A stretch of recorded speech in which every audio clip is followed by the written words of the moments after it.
Welcome back, guys. Let yourself settle into this moment of quiet. Tonight, we are traveling back through the centuries to a time when the simple act of eating carried weight and meaning that we can barely imagine today. In the medieval world, food was not merely sustenance, it was survival, status, and sometimes salvation itself. Please consider subscribing to the channel and hit the like button. Imagine yourself drifting back through time, past the convenience of modern kitchens, past the abundance of grocery stores, past the certainty of your next meal.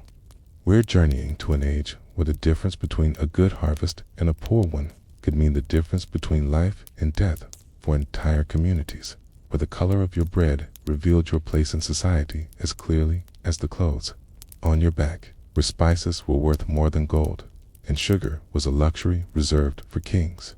Tonight, you'll walk beside medieval peasants as they break their fast with coarse bread and weak ale. You'll witness the devastating hunger of the Great Famine that swept across Europe in 1315. You'll descend into the mysterious underground ovens beneath ancient monasteries, where bread was baked in quantities that fed entire communities.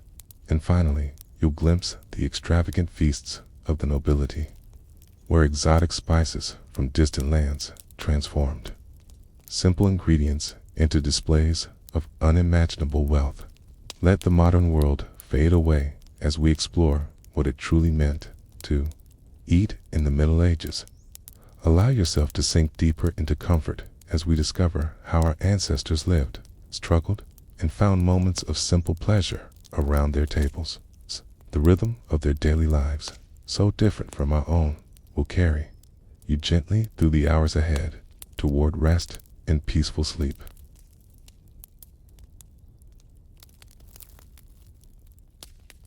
The morning mist clings to the thatched roofs of the village as you find yourself awakening in a medieval peasant's cottage. The year is 1347, somewhere in the English countryside, and the first pale light of dawn filters through the single, small window, casting long shadows across the earthen floor. You can feel the rough texture of straw beneath your body, mixed with herbs that were scattered there in a futile attempt to ward off fleas and lice. The air is thick with the scent of wood smoke, unwashed bodies, and something else, something sour and persistent that seems to permeate every corner of this humble dwelling. This is the smell of survival. It's the odor of food preserved beyond its prime, of grain stores that have been stretched to their absolute limits, of cooking pots that are rarely cleaned because soap is a luxury and water must be carried by hand from the village well. You rise from your makeshift bed, your stomach already clenching with the familiar pangs of hunger that have been your constant companion since childhood. You realize that breakfast, if it can be called that dash, awaits the woman of the house. Her face, weathered beyond her 30 years, moves with practiced efficiency around the single room that serves as kitchen, bedroom, and workspace for the entire family. Her hands, stained permanently dark from years of handling charcoal and soot, reach for a wooden bowl that has been carved smooth by countless meals. The bowl itself tells a story passed down from her grandmother. Its surface bears the marks of knives and spoons, tiny gouges that map out decades of meager sustenance. She ladles out your portion of pottage, the thick gruel that forms the backbone of every peasant meal. Steam rises from the mixture, carrying with it an aroma that is both comforting and concerning. The base is barley when times are good, or oats when the harvest has been poor. But you can detect other elements turnips that have seen better days, their once crisp texture now mushy and slightly sweet with the beginning stages of rot. There are bits of cabbage, wilted and yellowing, and if you're fortunate, perhaps a small piece of bacon fat that has been hoarding its flavor for weeks in the family's precious store of salt.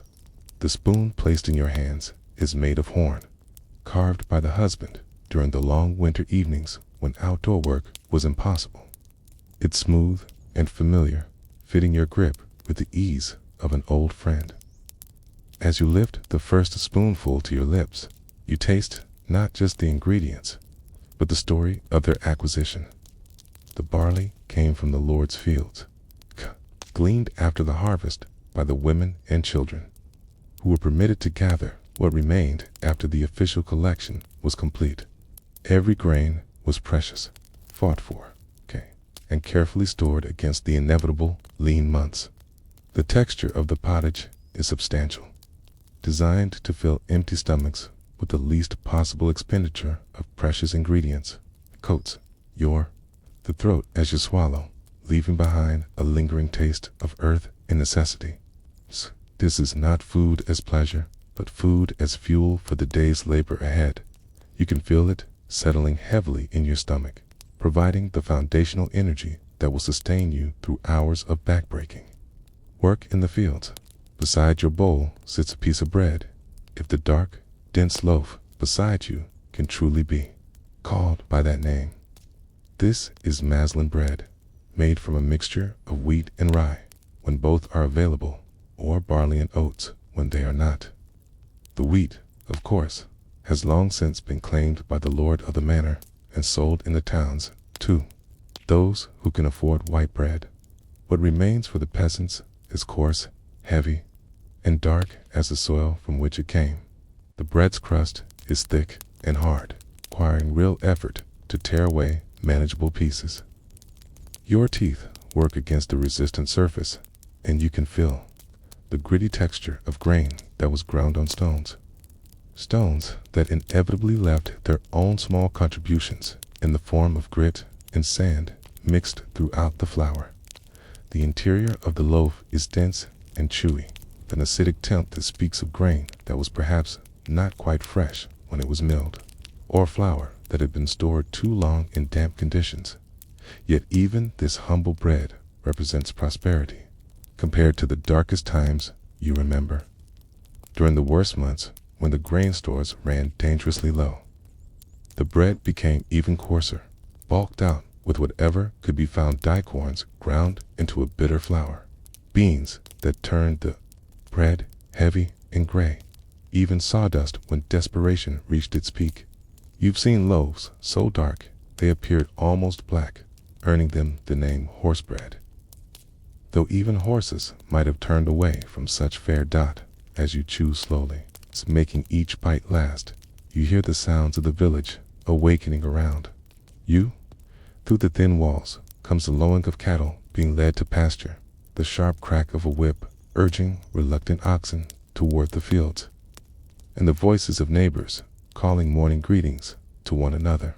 These sounds formed the soundtrack of medieval peasant life voices, raised not in joy, but in a simple acknowledgement of another day survived. Another morning when they have awakened to find themselves still among the living. The woman refills your bowl without being asked, scraping the bottom of the iron pot to gather every last bit of the morning's meal. You notice how she moves, how every gesture is calculated to waste nothing, to preserve every scrap that might mean the difference between hunger and starvation later in the day. The pot itself will not be washed. Clean water is too precious, and the remaining bits of food too valuable. Instead, it will be set aside, and tonight's meal will be built upon the foundation of this morning's leavings. Each meal growing from the remnants of the last in an endless cycle of careful conservation. Your second helping tastes slightly different, carrying with it the concentrated flavors from the bottom of the pot, where ingredients have settled and married together over the long, slow cooking process. There are new textures here, perhaps a bit of grain that escaped the initial grinding, or a piece of root vegetable that managed to retain some structural integrity despite hours of simmering. These small variations in texture and flavor are among the few pleasures available in a diet that remains largely unchanged from day to day, season to season, year to year. The ale that accompanies your meal is weak and slightly sour, but it serves its purpose. Water drawn from wells that may be contaminated or streams that serve multiple purposes for both humans and animals is often unsafe to drink. The brewing process, simple as it is, provides a measure of protection against the diseases that lurk in untreated water. The ale has a cloudy, brown appearance and a taste that speaks more of necessity than enjoyment. It's barely alcoholic, just enough to kill harmful organisms, but not enough to impair the day's work that lies ahead. As you drain the wooden cup, you can taste the grain from which it was made, barley mostly, with perhaps a touch of oats. The brewing was done by the women of the village, each family responsible for their own supply, each batch slightly different depending on the quality of grain available and the skill of the brewer. Some families have women known for their superior ale, and their brews might be traded for other necessities, a handful of herbs, a needle and thread, or a small piece of cheese when fortune smiles. The morning meal is ending now, and you can feel the familiar weight of the day's expectations settling upon your shoulders. The pottage and bread have provided sustenance, but hunger still gnaws at the edges of your consciousness, a constant reminder that in this world, the next meal is never guaranteed. The empty bowl before you will remain empty until evening. For the pattern of peasant eating allows for only 2 substantial meals, one in the morning to fuel the day's labor, and one in the evening to restore the body for sleep. Around you, the family begins the process of preparing for the day's work. Tools are gathered, animals are tended, and the endless cycle of medieval agricultural life begins anew. But the memory of this morning's meal, simple and coarse as it was, will sustain not just your body, but your spirit throughout the long hours ahead. For in this world where hunger is the norm and abundance is a distant dream, even the humblest bowl of pottage represents a victory against the ever-present specter of starvation. The sun has reached its zenith now, casting harsh shadows across the stubbled fields where you have spent the morning hours bent over the earth. Your back aches from the constant stooping, your hands are raw from gripping rough wooden tools, and the hunger that was temporarily quieted by the morning's pottage has returned with renewed intensity. The midday break, such as it is, offers little in the way of sustenance, but it provides a moment of rest that is as precious as any meal. You find yourself seated on the edge of a stone wall that divides one field from another, constructed by countless generations of peasants who moved these same rocks from the soil to create boundaries that would outlast their own brief lives. The stones are warm from the sun's rays, providing a small comfort to your weary body.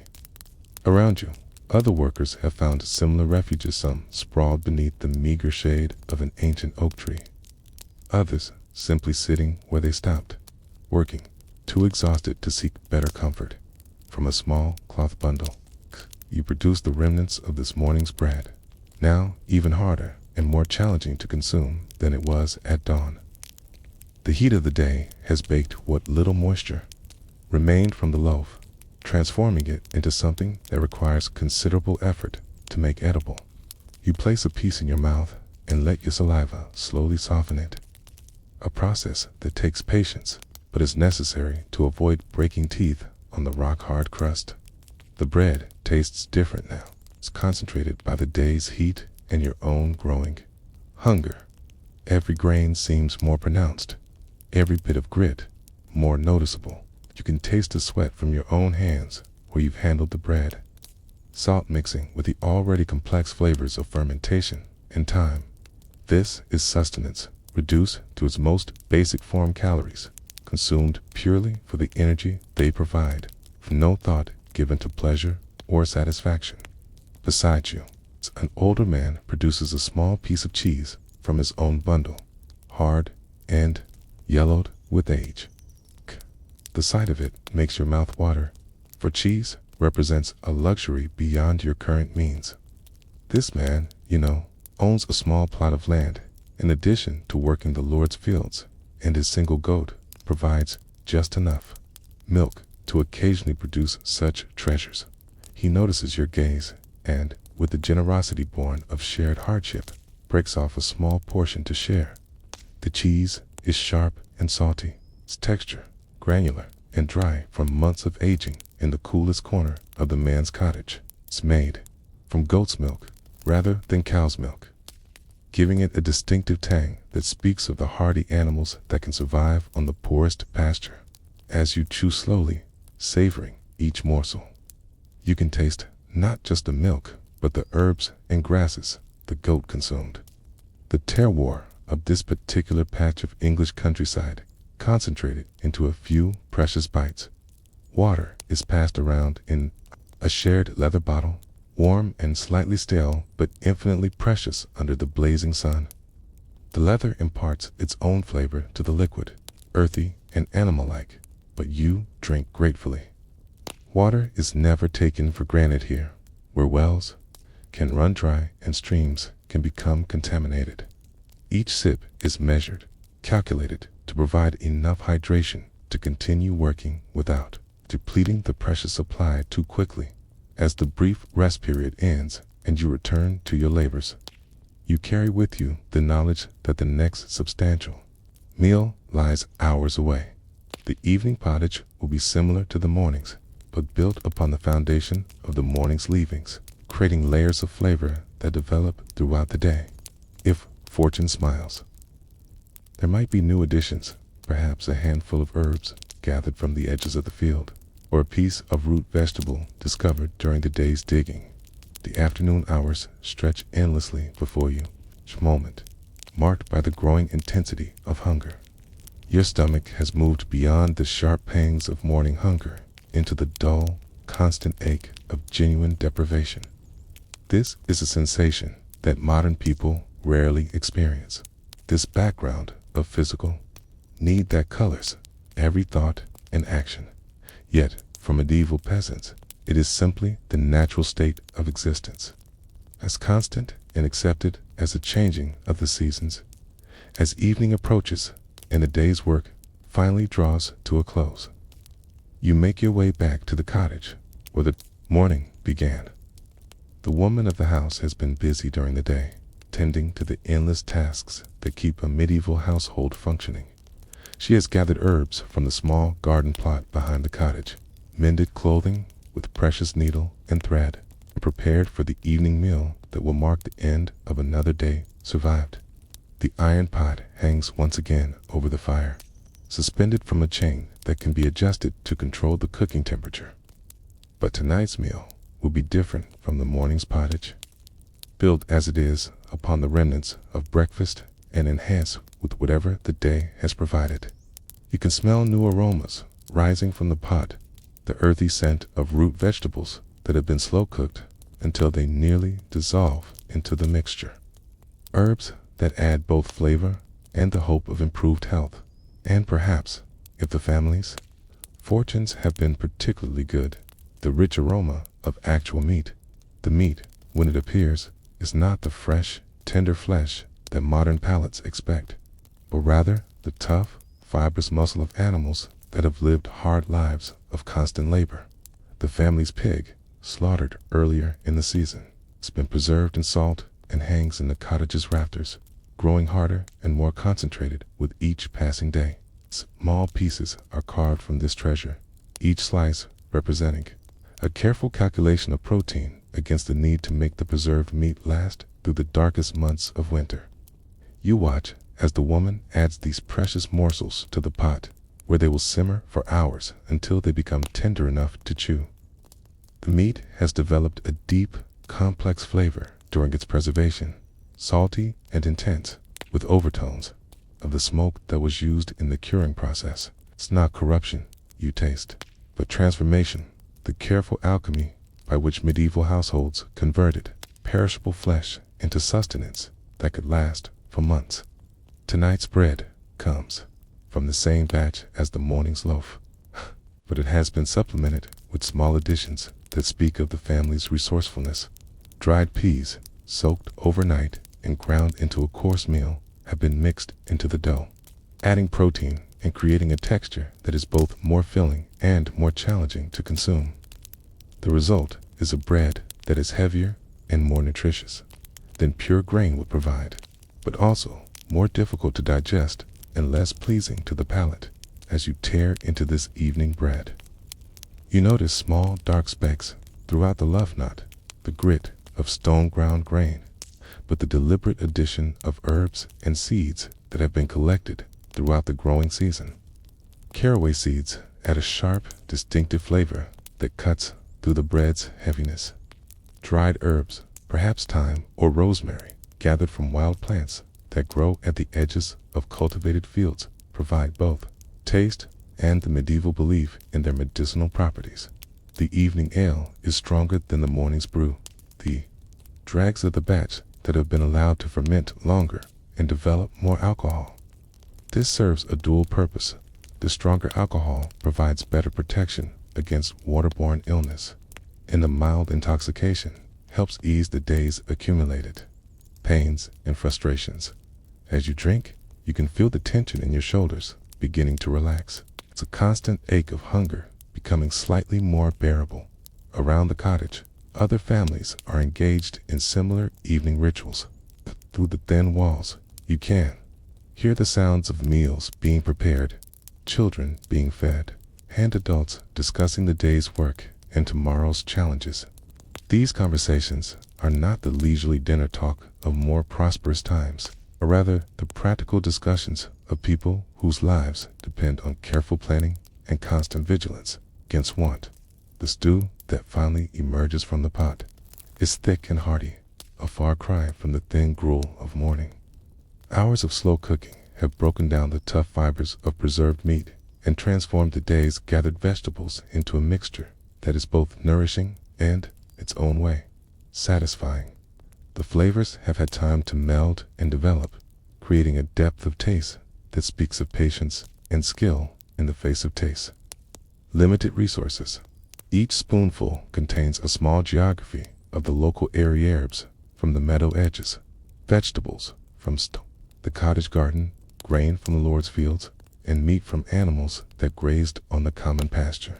This is truly local cuisine, not by choice, but by necessity, for transportation of food over any distance is prohibitively expensive and dangerous.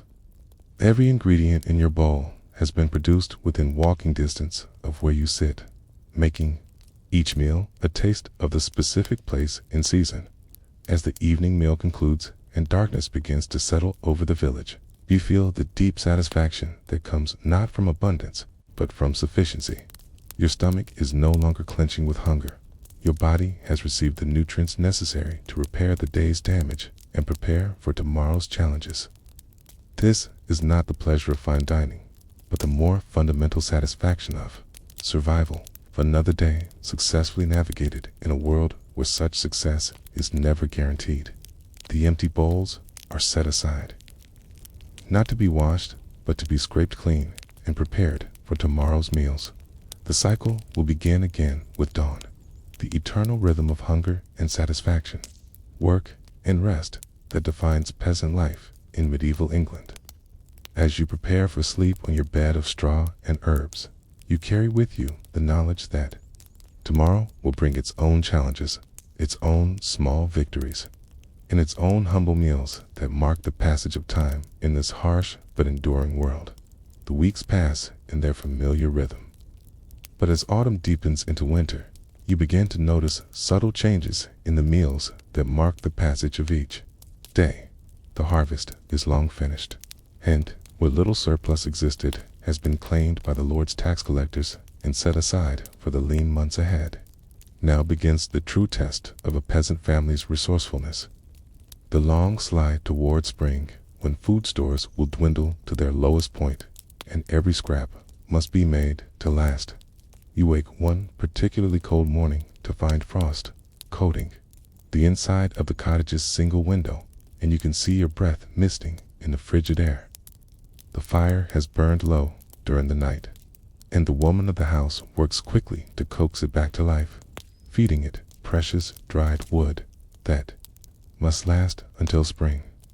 The iron pot swings over the rebuilt flames, but today's pottage carries a different character than the meals of harvest time. The barley that once formed the foundation of every meal has been stretched with other grain oats that were once fed only 2 horses, and rye that has a sharp, almost bitter edge that speaks of grain not quite fit for human consumption. Hunger makes philosophers of peasants, and what would have been rejected in times of plenty now becomes precious sustenance. You can taste the compromise in every spoonful. The way desperation transforms the definition of acceptable food. More telling still are the additions that appear in the pot, ingredients that reveal the family's growing desperation. Turnips that had been stored since autumn now show dark spots and soft areas that must be carefully cut away before cooking. The remaining portions have a stronger, more pungent flavor than fresh turnips, concentrated by age and the early stages of decay that cannot quite be held at bay.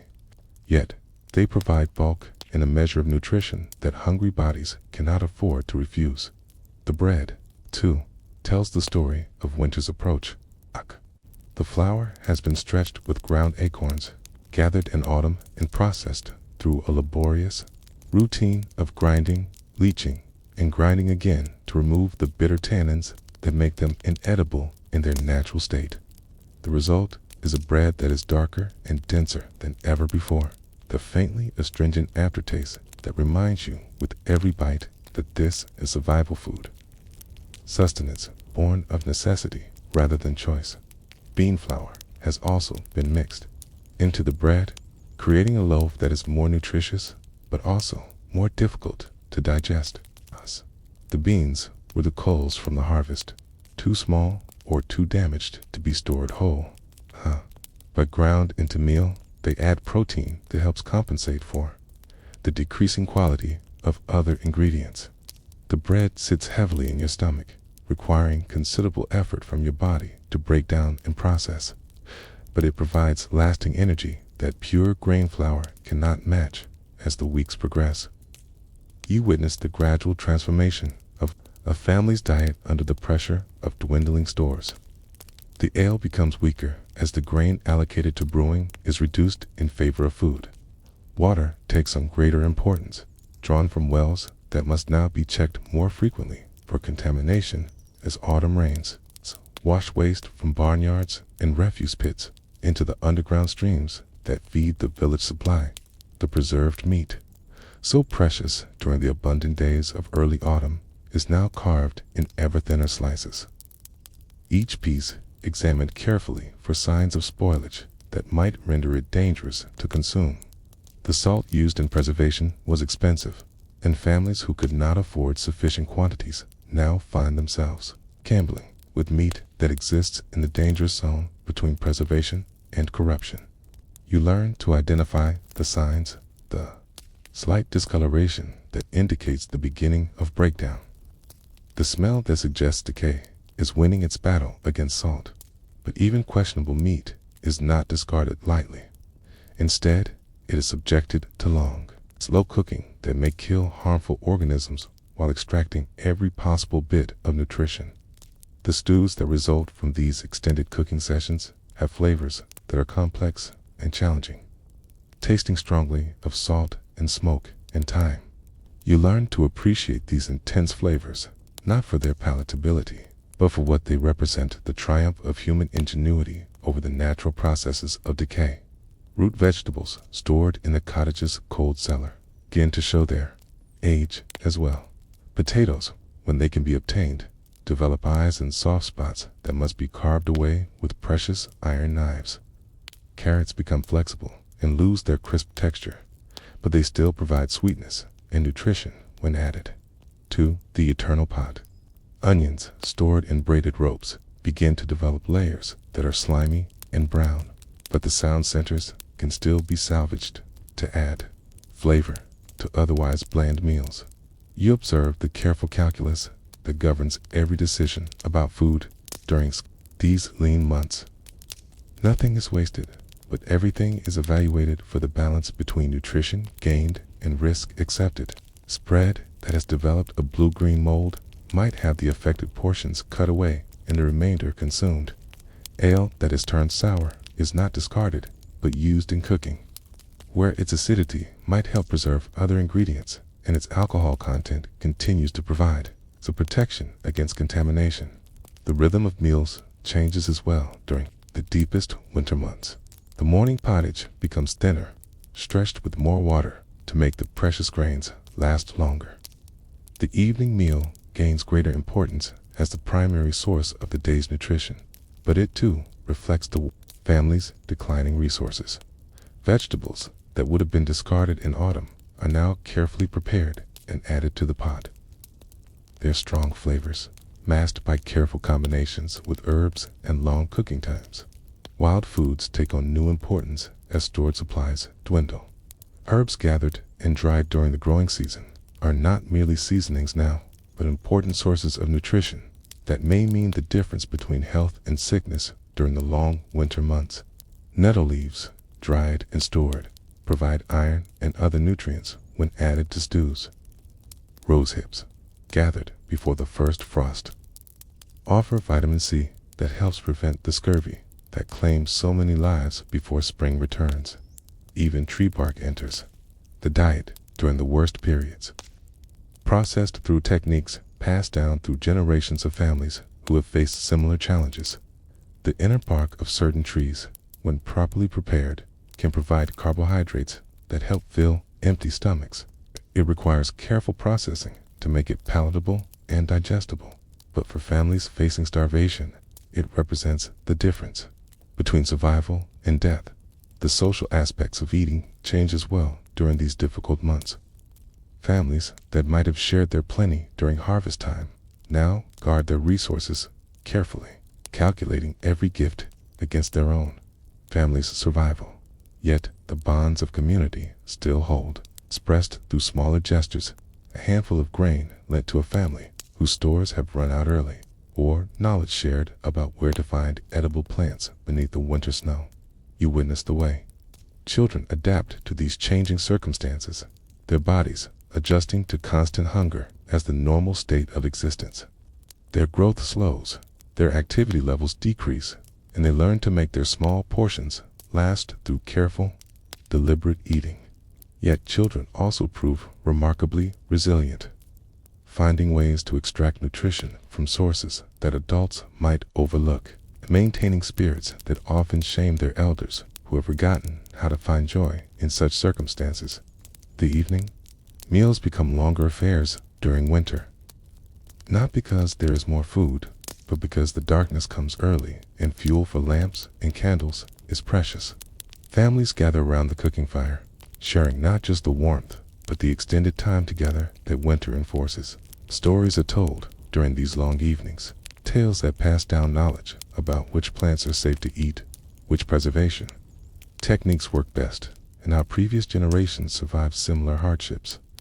As winter deepens toward its coldest point, you begin to understand the true meaning of hunger in medieval times. It is not the sharp, temporary discomfort of missing a single meal, but the constant, wearing pressure of bodies that are slowly consuming themselves to maintain life. Energy levels drop, concentration becomes difficult, and every activity requires conscious effort, yet life continues, sustained by the gradual consumption of carefully hoarded resources and the stubborn determination to see another spring. Bread becomes darker still as the grain supplies dwindle and families resort to increasingly creative substitutions. Sawdust from the village carpenter finds its way into loaves, adding bulk, if not nutrition. Ground, dried peas, beans, and lentils alter the texture and flavor of bread until it bears little resemblance to the product of more prosperous times. Yet it fills the stomach and provides enough energy to maintain the minimal activities necessary for survival. By deepest winter, the ale has often run out entirely, leaving families dependent on water that must be carefully evaluated for safety. Ice forms on water containers inside the cottage, and the daily routine includes breaking ice and carefully warming water before consumption. The absence of ale removes one of the few sources of calories that was not directly competed for with solid food, making the energy balance even more precarious. The preserved meat, rationed so carefully through the autumn and early winter months, finally disappears entirely, leaving families dependent on whatever protein they can obtain through trade, foraging, or the occasional hunting success. Eggs from the few chickens that survive the cold become incredibly precious, doled out to sick family members or pregnant women who need the concentrated nutrition they provide. As the longest nights of winter pass and the days begin, almost imperceptibly, to lengthen once again, you sense a subtle change in the household's mood. The knowledge that the worst of winter is passing provides psychological relief, even as the physical challenges continue. Food stores may be at their lowest point, but the promise of spring offers hope that sustains spirits when bodies are failing. The evening stews of late winter take on an almost ritual significance, representing not just nutrition, but the family's continued existence in the face of overwhelming challenges. Every ingredient that goes into the pot has been carefully considered. Every decision about seasoning and cooking time calculated to extract maximum benefit from minimal resources. These meals may lack the abundance of harvest time, but they carry a weight of meaning that more prosperous meals could never possess.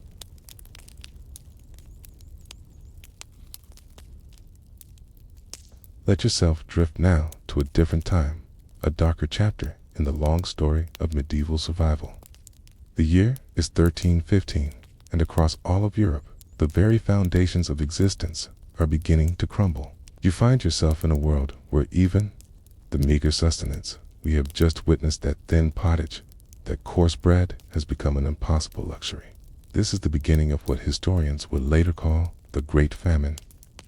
7 years of hunger that would reshape the medieval world and leave scars on the collective memory that would last for generations.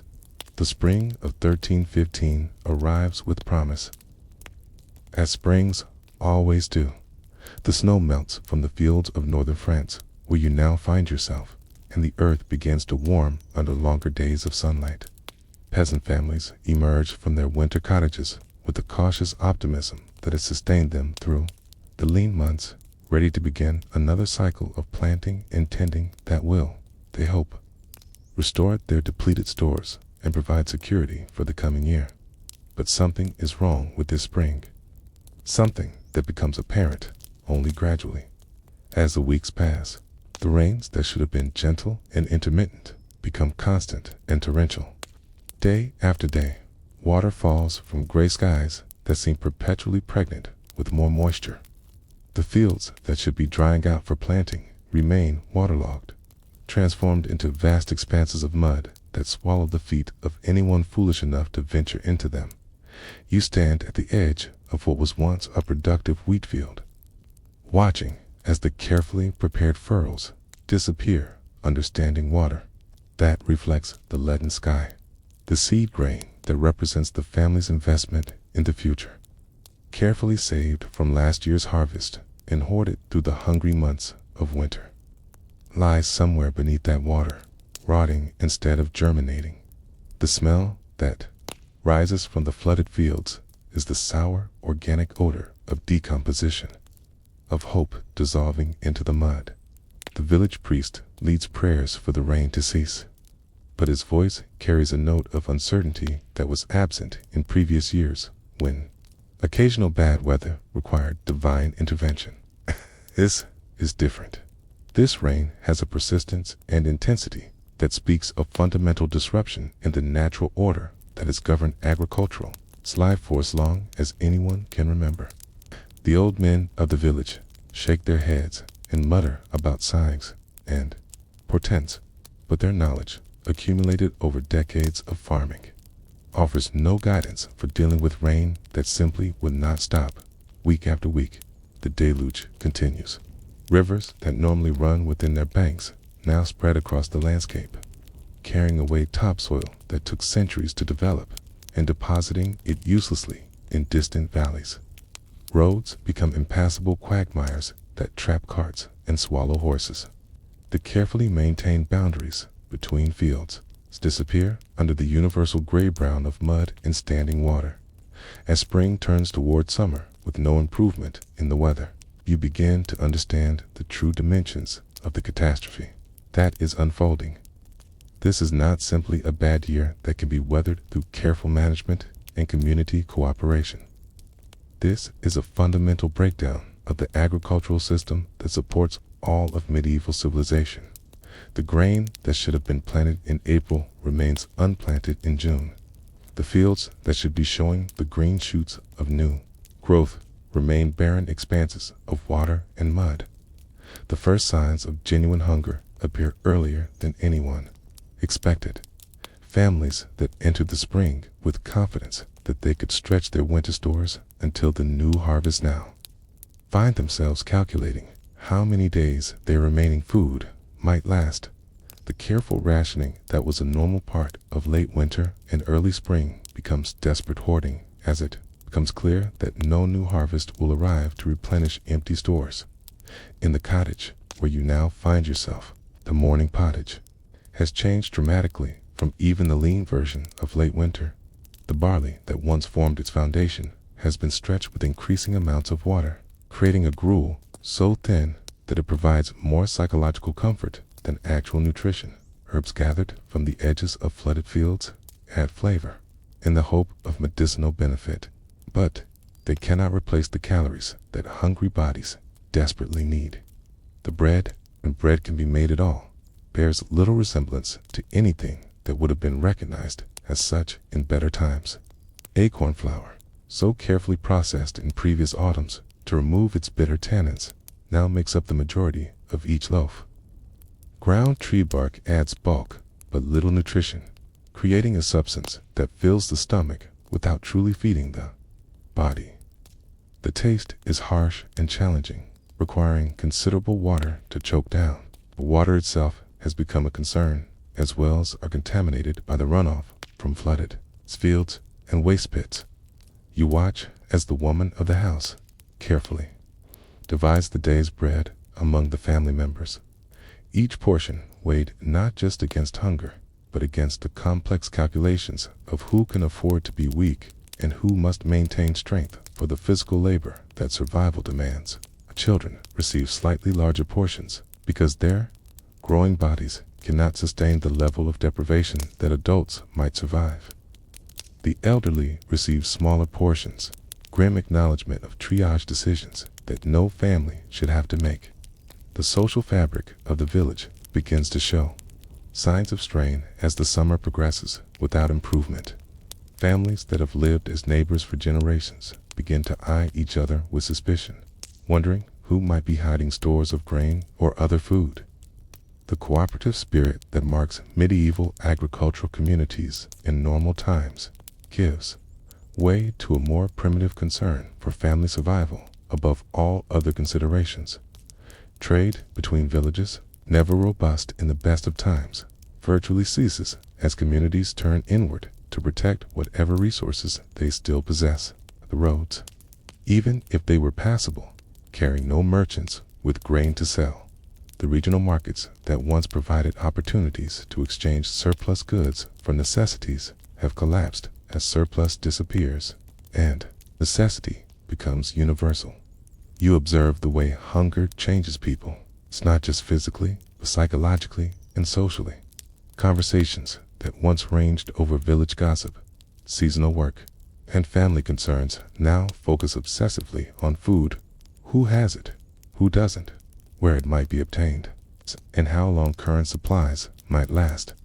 The mental energy that was once devoted to planning for the future contracts to focus on surviving the next day, the next meal, the next crisis. Children adapt to hunger with a resilience that is both inspiring and heartbreaking. Their games change to reflect their new reality, incorporating themes of scarcity and survival that would have been unimaginable in previous years. They learn to find edible plants that adults overlook, developing a knowledge of famine foods that should not be necessary but becomes essential for survival. Their laughter becomes rarer and more precious, small moments of joy that shine brightly against the darkness of their circumstances. The physical effects of prolonged hunger become evident as summer progresses into autumn. Energy levels drop dramatically as bodies begin to consume their own muscle mass to maintain essential functions. Concentration becomes difficult, making even simple tasks require conscious effort. Illness spreads more easily through populations. weakened by malnutrition and injuries, heal more slowly when the body lacks the resources necessary for recovery. You feel these changes in your own body as the weeks pass. The constant gnawing sensation of hunger becomes so familiar that its absence would feel strange. Your clothes hang more loosely as weight drops away, and tasks that were once routine now require rest breaks and careful planning. Sleep becomes both escape and torment, escape from the constant awareness of hunger, but torment filled with dreams of food that dissolve into disappointment with each awakening. The harvest that does not come haunts the autumn months like a ghost.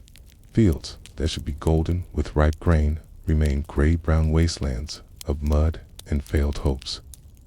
The few crops that manage to survive the constant rain are stunted and diseased, producing yields so small that they barely justify the effort of harvesting. Farmers walk through their ruined fields with the dazed expressions of people who have witnessed the collapse of everything they understood about the world. As autumn progresses, without the security of stored grain for winter, communities begin to make the hard decisions that famine demands. Livestock that would normally be kept for breeding stock or milk production are slaughtered and consumed, providing temporary relief but eliminating future sources of protein. Seed grain that was carefully preserved for next year's planting is ground into flour and eaten, trading future hope for present survival. The social hierarchies that structured medieval society begin to blur under the pressure of universal hunger. Lord and peasant, merchant and craftsman all find themselves confronting the same fundamental challenge of finding enough calories to sustain life. The elaborate systems of obligation and privilege that govern normal times prove inadequate when the basic requirements of existence are no longer guaranteed.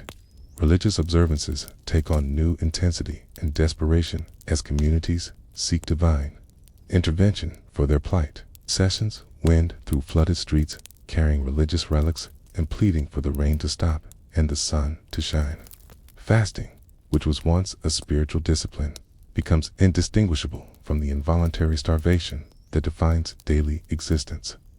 Prayers for daily bread carry a literal urgency that transforms familiar words into desperate pleas. The winter of 1315 approaches with a terror that previous winters never inspired. Where once families could look forward to a season of reduced activity and careful management of stored resources, now they face months of cold and darkness with virtually no resources to manage. The prospect of snow adding to the existing problems. A flood and failed harvest creates a sense of impending doom that pervades every aspect of daily life. Markets that still function see prices for any available food rise to levels that put even basic sustenance beyond the reach of all but the wealthiest families. A loaf of bread, when bread can be found at all costs, more than a skilled craftsman might earn in a week of normal work. Grain sells for prices that would have been unimaginable in times of plenty, and even these astronomical prices cannot guarantee availability as you prepare for what promises to be the most challenging winter in living memory. You understand that you are witnessing not just a temporary crisis, but a fundamental transformation of medieval society. The assumptions that have governed life for generations, that hard work and careful management will provide basic security, that communities will support each other through difficult times, that the natural world will provide the resources necessary for survival are all being tested beyond their breaking points. Winter arrives early in 1315, bringing with it a cold that seems to penetrate not just the body, but the very soul of medieval Europe. You find yourself huddled in a cottage that has become more tomb than home, where the living and the dying exist in a twilight state that blurs the boundaries between survival and surrender. The fire that once provided warmth and cooking heat now burns only sporadically, fed with whatever combustible material can be found when the stored wood runs out and trees are too wet to burn properly. The morning routine has been reduced to its absolute essentials. There is no pottage now, for there is no grain to make it. Instead, You wake to find the woman of the house stirring a pot that contains mostly water, heated to provide the illusion of warmth and flavored with whatever can be found tree bark that has been boiled repeatedly until it gives up what little nutrition it contains. Grass and weeds gathered from areas not yet buried under snow, and the bones of animals that were consumed months ago, now boiled again and again in a desperate hope that they might yield some trace of nourishment. The liquid that results from this process can barely be called soup. It is thin and gray, with a taste that speaks more of desperation than sustenance. Yet it is hot, and heat provides comfort even when nutrition is absent. You sip it slowly, trying to make the meager portion last, trying to convince your stomach that it has received something substantial. The warmth spreads through your body for a few precious minutes before dissipating, leaving behind only the renewed awareness of emptiness.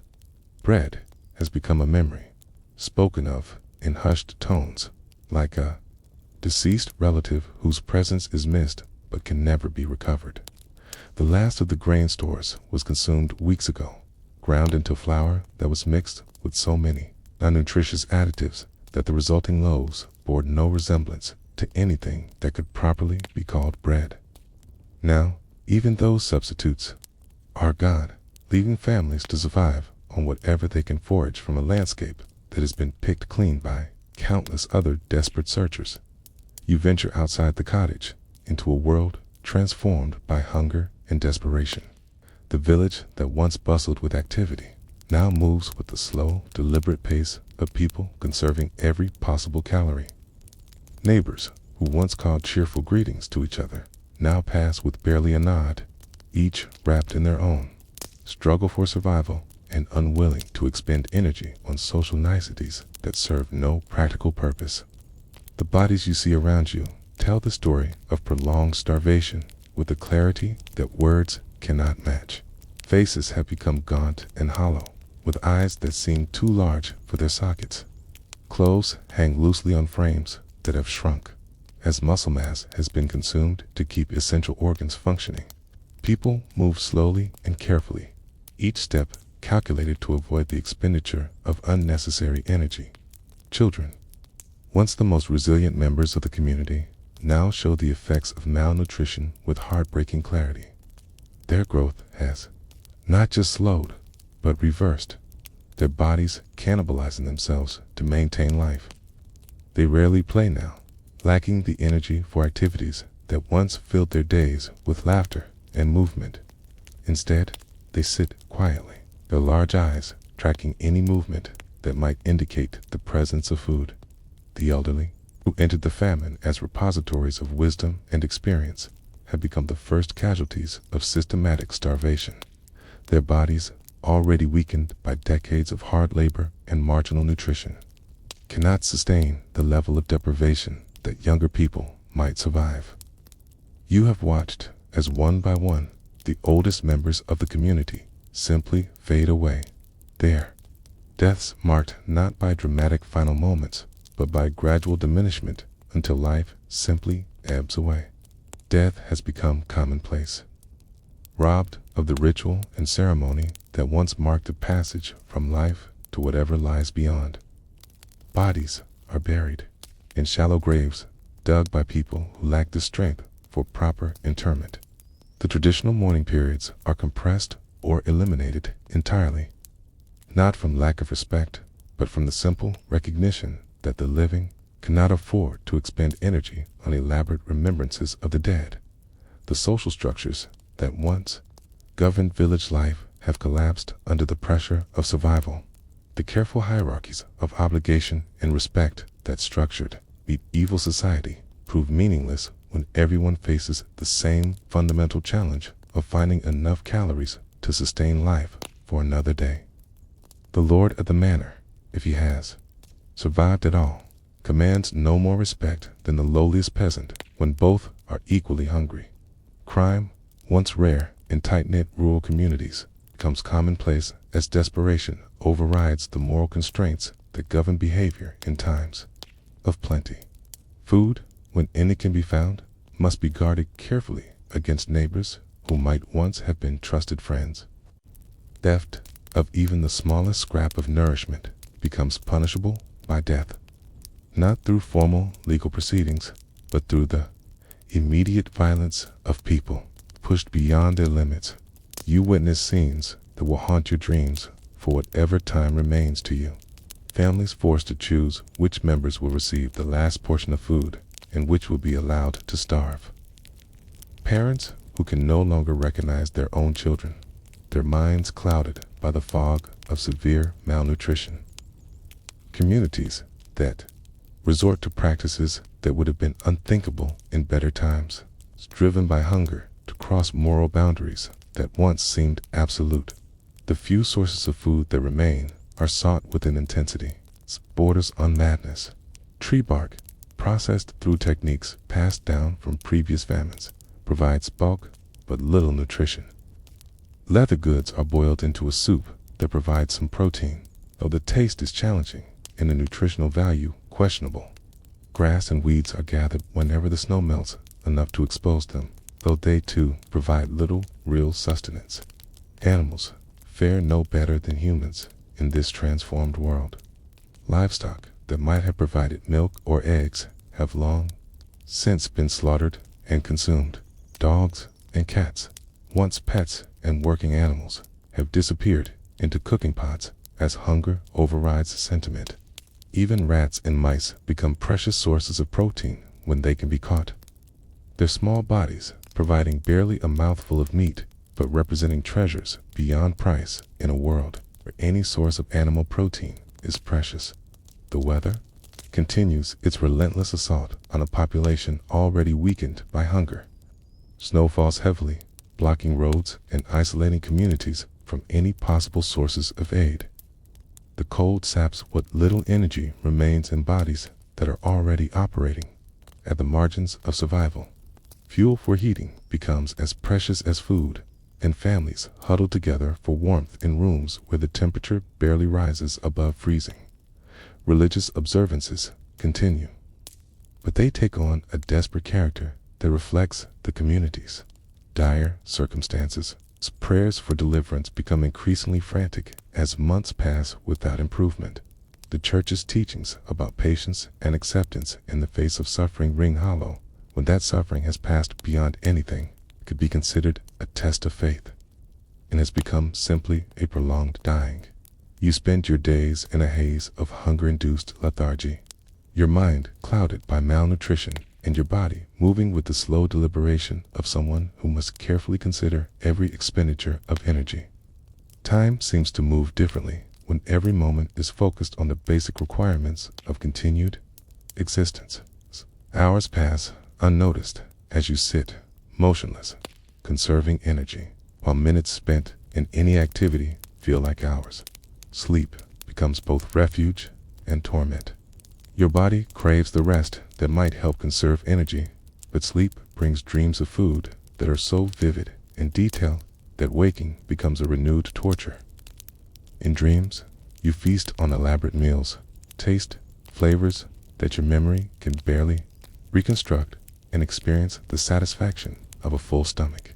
Wakening to the reality of continued starvation makes these dreams feel like cruel jokes, played by a mind that can no longer distinguish between hope and hallucination. The psychological effects of prolonged starvation manifest in ways that are as disturbing as the physical symptoms. Rational thought becomes difficult as the brain, deprived of the glucose it needs to function properly, struggles to maintain basic cognitive processes. Decision-making becomes impaired, and even simple choices require enormous mental effort.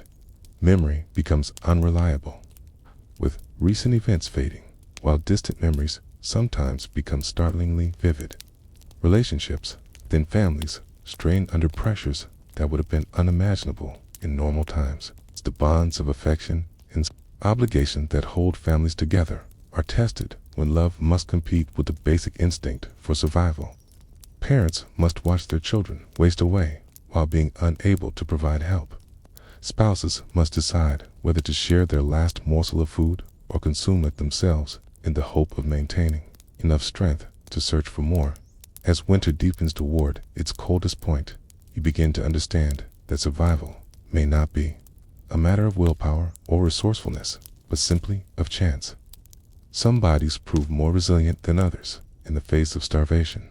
Minds maintain their focus longer before succumbing to the fog of malnutrition.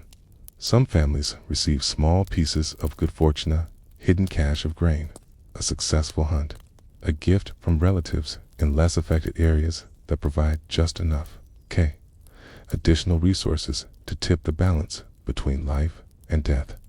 The landscape itself has been transformed by the famine, stripped of anything that might provide sustenance. Trees stand bare, not just of leaves, but of bark that has been harvested for food. Fields that were once productive agricultural land are now wastelands where nothing grows and nothing remains to be gathered. Even the earth itself seems dead, frozen solid and offering no hope of renewal. Markets, where they exist at all, have become scenes of desperation rather than commerce. The few merchants who still travel between communities carry goods that are priced beyond the reach of anyone but the wealthiest survivors. A single egg might cost more than a skilled craftsman would have earned in a month during normal times. A handful of grain commands prices that would have purchased luxury goods in times of plenty. The news that filters in from other regions provides no comfort, for the famine extends far beyond the boundaries of your own immediate experience. Reports arrive of entire villages abandoned as their populations either flee in search of food or simply die where they stand. Cities that once seemed prosperous and secure now face the same challenges as rural communities, their larger populations, creating even more intense competition for whatever resources remain as you huddle in your cottage, conserving what little energy remains to you. You'll realize that you are living through one of history's great catastrophes. This is not simply a difficult period that will pass with the next harvest, but a fundamental disruption that is reshaping the entire structure of medieval society. Those who survive will emerge into a world that has been permanently changed by this experience of collective suffering. The knowledge that spring will eventually come provides little comfort when spring is still months away and your body may not survive another week. Hope becomes a luxury that requires too much energy to maintain, replaced by a grim focus on the immediate requirements of continued existence. Each day that passes with your heart still beating becomes a small victory. Each sunrise witnessed a reason for quiet satisfaction. The transformation of human society under extreme pressure reveals truths about both individual resilience and collective fragility that are normally hidden beneath the comfortable assumptions of normal times. You witness both the worst and best of human nature, the cruelty that desperation can unleash, and the compassion that somehow persists even in the face of personal extinction. These lessons, learned at such terrible cost, will shape the survivor's understanding of life's fragility and the precious nature of basic security.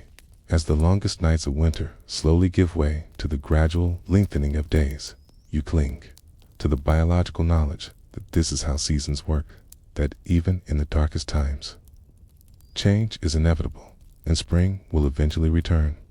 Whether you will live to see that spring remains an open question, but the certainty of seasonal change provides a framework of hope that sustains you through the darkest hours of this medieval apocalypse. The spring of 1316 arrives not with the burst of renewal that springs normally bring, but with the tentative, almost apologetic emergence from winter's grip. You have survived the darkest months through a combination of luck, stubbornness, and resources you never knew you possessed. The body that greets this new season bears little resemblance to the one that entered the famine nearly a year ago. Your reflection in still water shows a stranger gaunt, hollow-eyed, aged beyond your actual years by the accumulated stress of prolonged starvation. Yet, you are alive, and in the context of 1316, that simple fact represents a monumental achievement. Around you, the landscape tells the story of survival and loss with stark clarity. The village that once housed perhaps 200 souls now shelters fewer than 50. Entire families have simply vanished, their cottages standing empty with doors that swing open in the wind, filling interiors that have been stripped of anything remotely edible or burnable. The first signs of improvement come slowly and uncertainly. The rains that have dominated the weather for nearly 2 years begin to show brief intervals of respite. A few hours of sunshine break through the perpetual gray, allowing the earth to begin the slow process of drying out. These moments of clear sky are treasured like precious gems, each ray of sunlight offering proof that the natural order has not been permanently destroyed. The early spring foraging reveals small signs of hope amid the devastation. Patches of edible plants begin to emerge from the slowly warming earth, their green shoots representing the first fresh food many survivors have seen in months. You join the other survivors in careful expeditions to gather these precious resources, moving slowly through fields that were once productive farmland, but now resemble wastelands, dotted with occasional signs of returning life. The social dynamics of the surviving community have been fundamentally altered by the shared experience of near extinction. The hierarchies that once defined relationships between neighbors have been flattened by the universal struggle for survival. The man who was once the village's most prosperous farmer now possesses no more resources than the poorest laborer, both having been reduced to the same basic level of subsistence. This equality, born of deprivation, creates new forms of cooperation based on mutual necessity rather than traditional obligation. You observe how the survivors have adapted to their new reality with a mixture of resignation and quiet determination. Conversations that once ranged over gossip, politics, and future plans now focus exclusively on immediate survival concerns: where to find food, how to conserve energy, which plants might be safely eaten. The mental energy required for abstract thought or long-term planning has been consumed by the immediate demands of staying alive. The few animals that have survived the famine are treated with a reverence that borders on the religious. A scrawny chicken that manages to lay an occasional egg becomes the center of careful planning and protection. A goat that can still provide small amounts of milk is guarded as zealously as a treasure chest. These animals represent not just immediate nutrition, but hope for rebuilding the agricultural foundation that the community will need to survive future seasons. The process of relearning how to eat begins gradually as small amounts of food become available. Bodies that have adapted to starvation cannot immediately handle normal quantities or types of food. You discover that eating too much too quickly after prolonged hunger can be dangerous, even fatal, as digestive systems that have shut down struggle to resume normal function. The return to adequate nutrition must be as carefully managed as the preceding period of deprivation. Early attempts to resume keto activities reveal the extent of the damage that the famine has inflicted on the region's productive capacity. The fields that were flooded for months have lost their topsoil to erosion, leaving behind hardpan that will require years of careful cultivation to restore to productivity. The few seeds that remain must be planted with the precision and care that acknowledges their precious nature. These seeds represent not just this year's potential harvest, but the foundation for the community's long-term recovery. The psychological scars of the famine prove as persistent as the physical ones. Survivors exhibit behaviors that reflect their recent brush with extinction, hoarding small amounts of food, even when sharing would be beneficial. Difficulty sleeping due to dreams of starvation, and a hypervigilance about food security that colors every decision. The trauma of watching family members and neighbors die of hunger creates a wariness that prevents easy trust, even among those who have survived together. Religious observances take on new meanings in the aftermath of near-universal suffering. Prayers of thanksgiving for survival are mixed with questions about divine justice that have no easy answers. The Church's teachings about patience and acceptance in the face of suffering have been tested beyond their limits. And the faith that emerges from this trial is both deeper and more complex than what existed before. Some survivors find their belief strengthened by their survival, while others struggle with spiritual questions that have no satisfactory answers.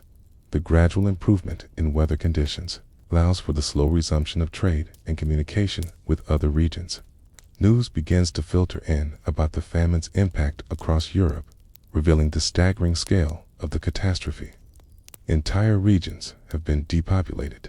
Major cities have seen their populations reduced by half or more, and the economic systems that supported medieval civilization have been severely disrupted.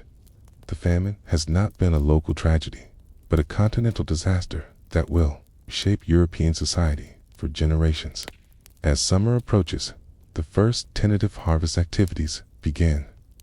The crops that can be grown in the damaged soil are different from those that flourished before the famine. Hardier plants that can survive in poor conditions and provide maximum nutrition per unit of land. These are not the varied crops of prosperous times, but survival crops chosen for their ability to produce calories under adverse conditions. The agricultural knowledge that guided farming in better times must be supplemented with famine wisdom, learned through bitter experience. The harvest of 1316, when it comes, is modest by pre-famine standards, but represents abundance to people who have learned to measure prosperity in terms of daily survival rather than seasonal surplus. The first bread made from new grain tastes different from the bread of memory coarser and less refined, perhaps, but carrying flavors of hope and renewal that no luxury could match. Each loaf represents not just nutrition, but proof that the cycle of agricultural life can resume. The social institutions that govern village life must be rebuilt from the ground up, adapted to serve a community that has been fundamentally changed by its experience of collective trauma. The old systems of obligation and hierarchy cannot simply be restored when the people who embodied them have died and the economic relationships that supported them have been destroyed. New forms of organization emerge, based more on demonstrated competence and reliability during the crisis than on traditional claims to authority. That you participate in discussions about how to prepare for future famines. For the experience of 1315-1316 has taught lessons that cannot be unlearned. Storage techniques are improved to better preserve food against spoilage. Knowledge about edible wild plants is systematically collected and passed on to ensure that future generations will not face starvation and ignorance of available resources. The community's relationship with risk has been permanently altered by the knowledge that catastrophe is possible and that survival requires constant vigilance. The demographic impact of the famine becomes clear as the surviving community attempts to resume normal life. It's the loss of so many people, particularly the elderly and the young. It's created a population structure that is heavily skewed toward adults in their prime working years. This creates both opportunities and challenges. Fewer mouths to feed, but also fewer hands to do the work and fewer children to ensure the community's future. Marriage patterns and family formation must adapt to these new realities. The recovery process reveals the resilience of both human nature and natural systems, but also their fragility. The survivors who have endured the worst of the famine prove capable of remarkable adaptation and determination, rebuilding their lives with a pragmatism born of necessity. Yet, they also carry permanent changes, physical, psychological, and social, that mark them as fundamentally different from the people they were before the crisis began.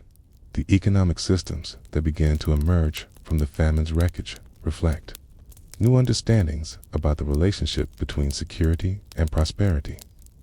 Trade patterns shift to prioritize reliability over profit, with communities placing greater emphasis on local self-sufficiency and smaller emphasis on luxury goods that cannot be eaten in times of crisis. The market relationships that governed pre-famine society give way to more direct, reciprocal arrangements based on mutual aid and shared survival needs. As autumn arrives in 1316, bringing with it the first adequate harvest in 2 years, you understand that you have lived through a transformation that extends far beyond your own personal experience. The medieval world that existed before 1315 has been replaced by something different, harder, perhaps, but also more realistic about the precarious nature of human existence. The abundance that was once taken for granted is now understood as a temporary condition that requires constant effort to maintain. The lessons learned during the famine become embedded in cultural memory through stories, customs, and practical knowledge that will be passed down through generations.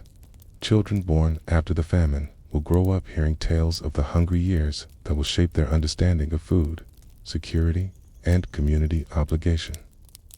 The famine becomes not just a historical event, but a foundational experience that defines the post-1315 worldview.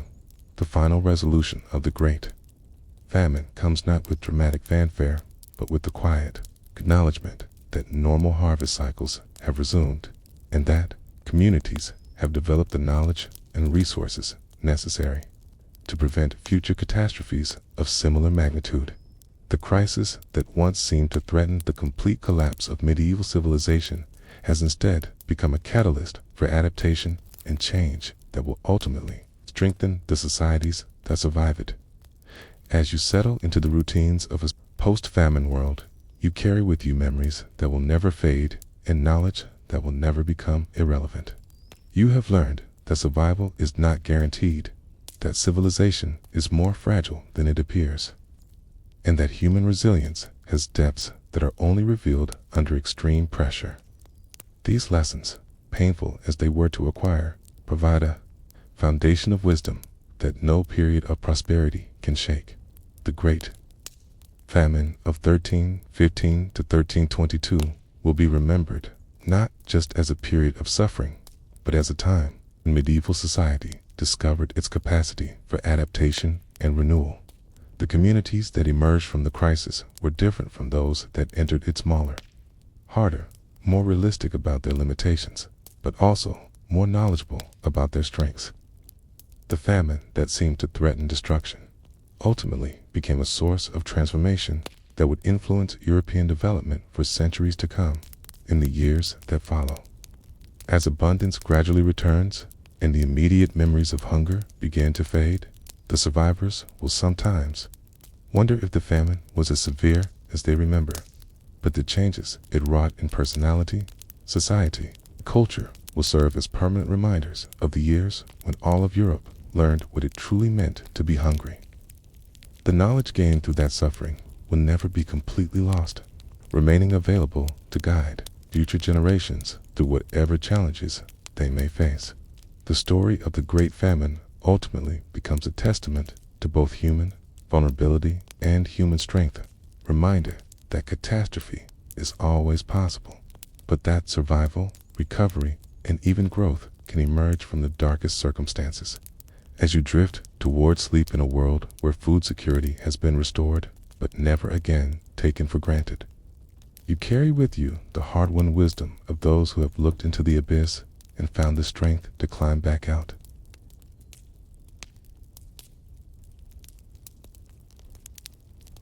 Let your mind drift now from the harsh realities of famine and survival to a different kind of medieval mystery, one that lies hidden beneath stone floors and whispered about only in the shadows of cloistered halls. You find yourself approaching the imposing walls of the Abbey of St. Denis, just north of Paris. In the year 1298, the autumn mist clings to the ancient stones, and the sound of bells calling the faithful to prayer echoes across the countryside. But beneath the familiar rhythms of monastic life lies a secret that few outside these walls have ever witnessed a vast underground network of ovens that produce bread on a scale that defies both explanation and imagination. Brother Francois, a young monk who serves as assistant to the monastery's baker, cues you to follow him as the last of the evening prayers concludes and darkness settles over the abbey grounds. His movements are careful and deliberate, suggesting a familiarity with routes that are not commonly traveled. The heavy wooden door he leads you to appears unremarkable from the outside, set into the foundation stones of the abbey's eastern wall, but as he produces an iron key from beneath his robes, you sense that you are about to enter a world that exists parallel to the public face of monastic life. The door opens with a groan of ancient hinges, revealing a stone staircase that descends into darkness. The air that rises from below carries scents that are both familiar and strange, the yeasty aroma of bread making, but amplified and concentrated in ways that suggest operations far beyond the simple baking that might supply a single monastery. Brother Francois lights a torch from the brazier that burns continuously beside the door. In its flickering light, you can see that the stairs are worn smooth by countless feet that have made this journey over decades, perhaps centuries.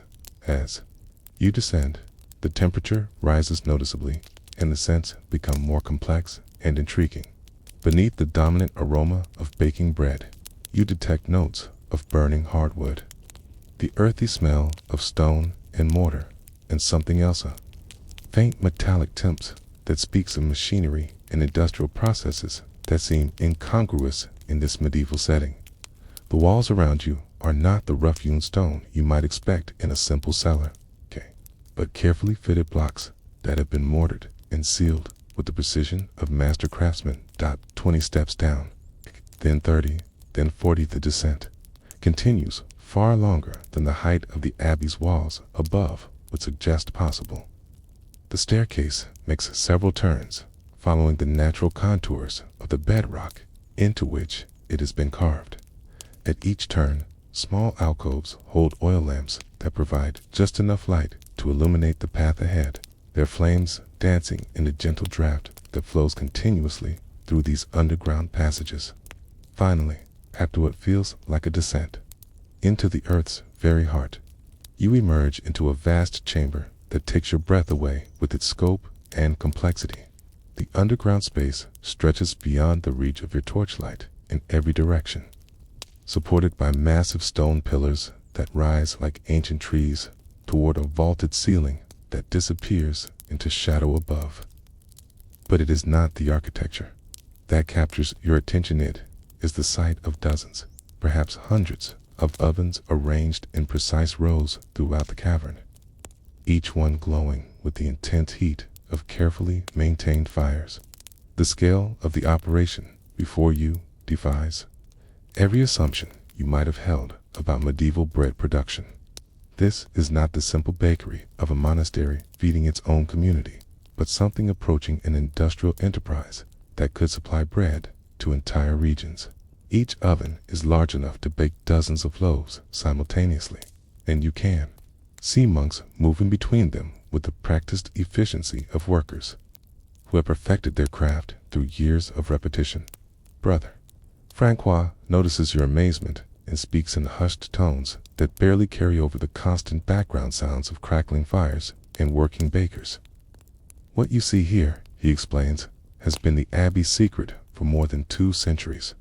These ovens were carved from the living rock by craftsmen whose names are known only to God, and they have fed not just our own community, but countless others who depend on our charity and our trade. The heat in the cavern is intense but not unbearable, regulated by a complex system of air shafts and vents that have been carved through the stone to create circulation patterns that keep the temperature within workable ranges. You can feel the warm air moving constantly around you, carrying with it the moisture of rising dough and the complex aromas of bread in various stages of preparation.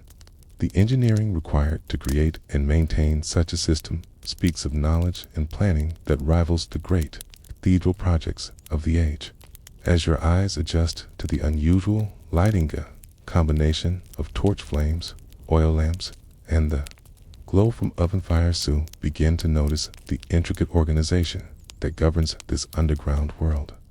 The ovens are not randomly arranged, but positioned according to a careful plan that maximizes efficiency. while ensuring that each baker has access to the materials and tools required for his work. Storage areas carved into the walls hold vast quantities of flour, salt, and other ingredients, while wooden tables and racks provide workspace for the endless cycle of mixing, kneading, shaping, and baking that continues around the clock. The workers themselves move with a quiet intensity that reflects both their religious vocation and their professional expertise.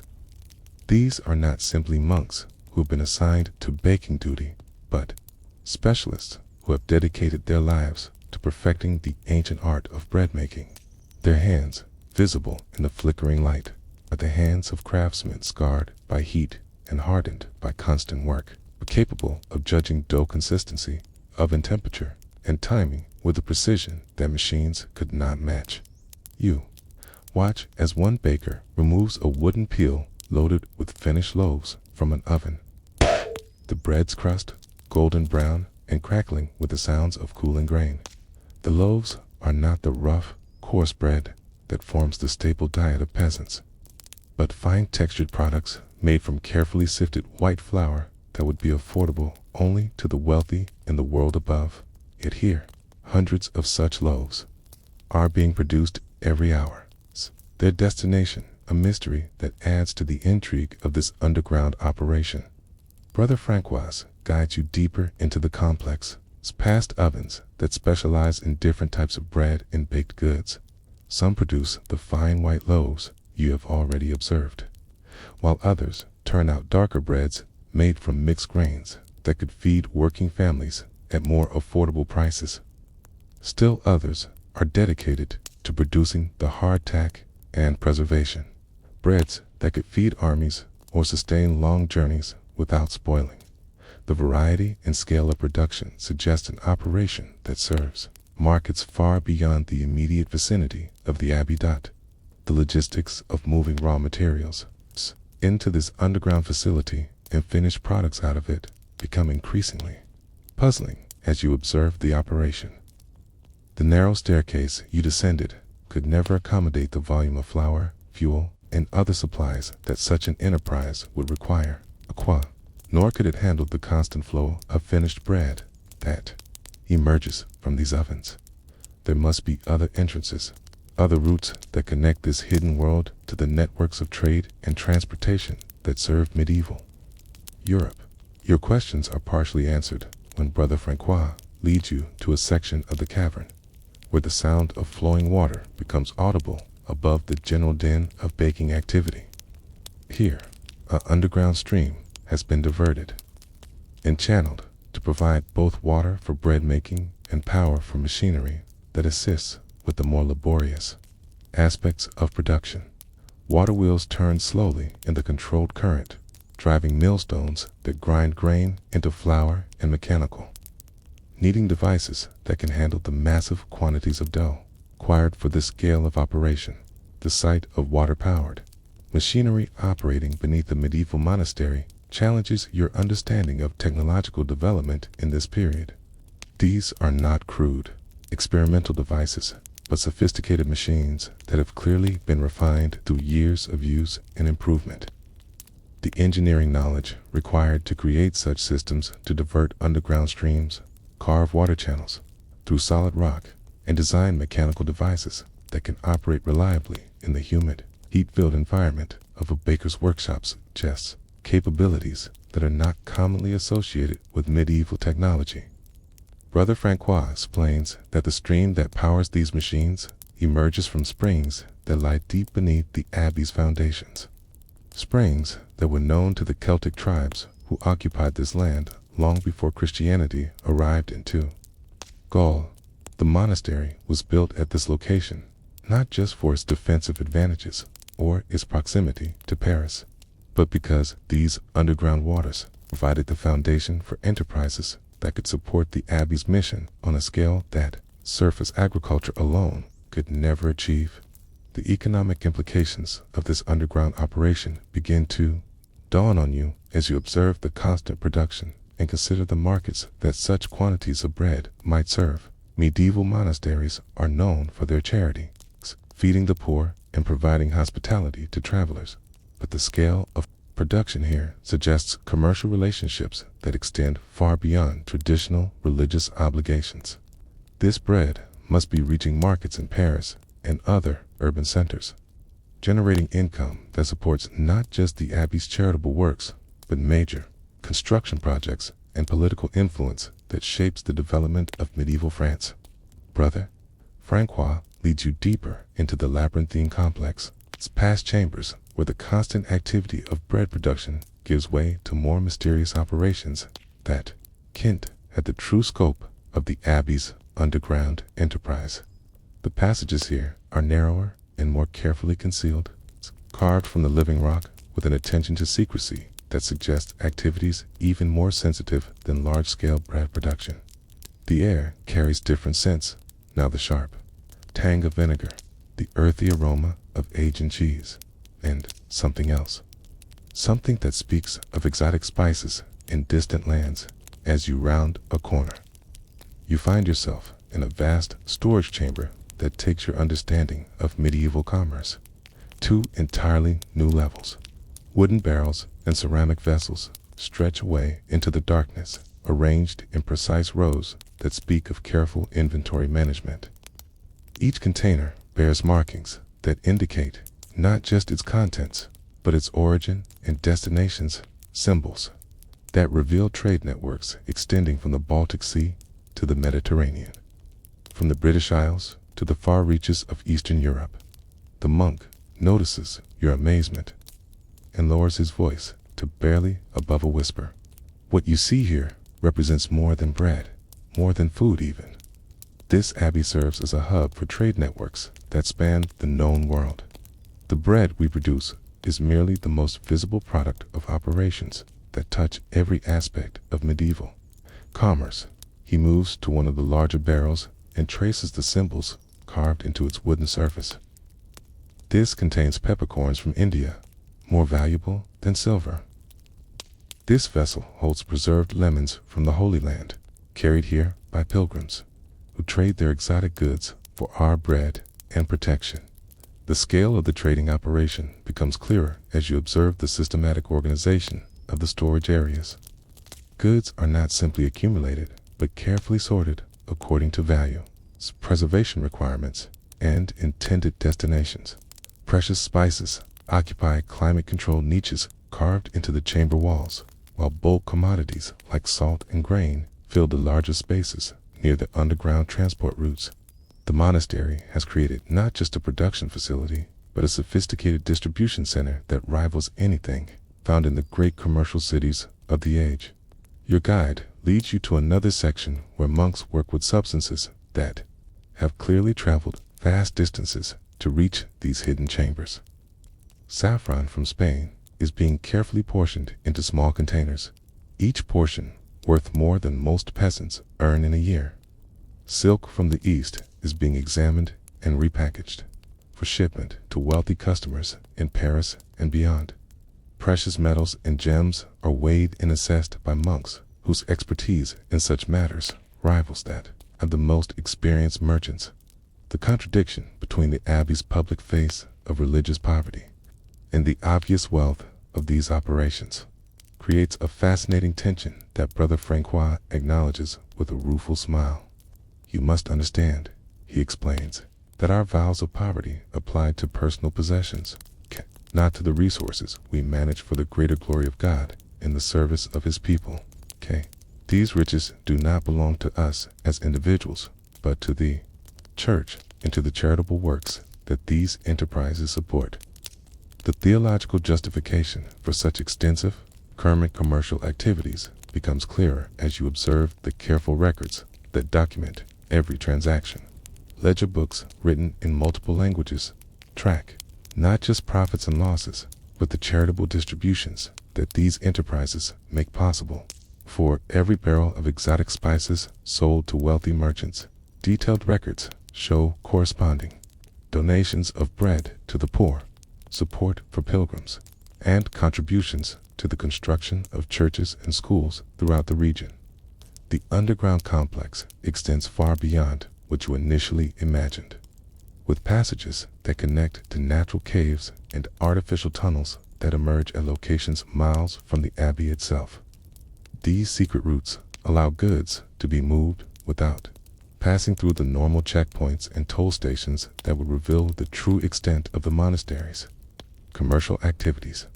Brother Francois explains that some of these tunnels are remnants of Roman engineering, expanded and improved by successive generations of monks who recognized their strategic value. You follow one of these passages for what seems like hours. The torch-lit journey taking you through chambers that serve different functions in the abbey's hidden economy. Some rooms house workshops where skilled craftsmen monks who have dedicated their lives to perfecting specific trades create luxury goods that command premium prices in urban markets.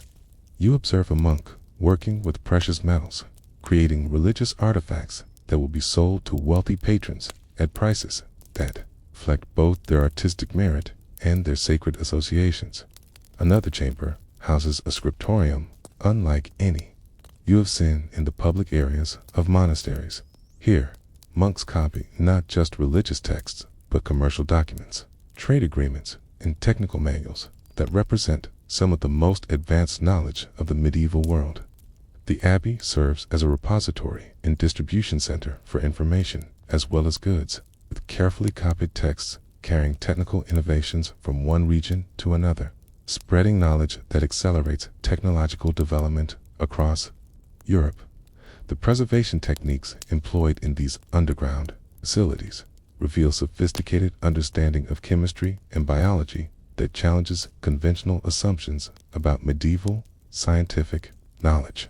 Chambers maintain specific temperature and humidity levels through carefully designed ventilation systems that utilize the natural thermal properties of the underground environment. Foods are preserved using combinations of salt, vinegar, alcohol, and other substances that extend their shelf life far beyond what surface storage could achieve. You observe monks working with fermentation processes that produce not just bread and ale, but more exotic products that serve both culinary and medicinal purposes. Vinegars aged 4 years develop flavors and properties that make them valuable trade commodities. Cheeses aged in the cool, humid environment of natural caves develop characteristics that cannot be replicated in surface storage.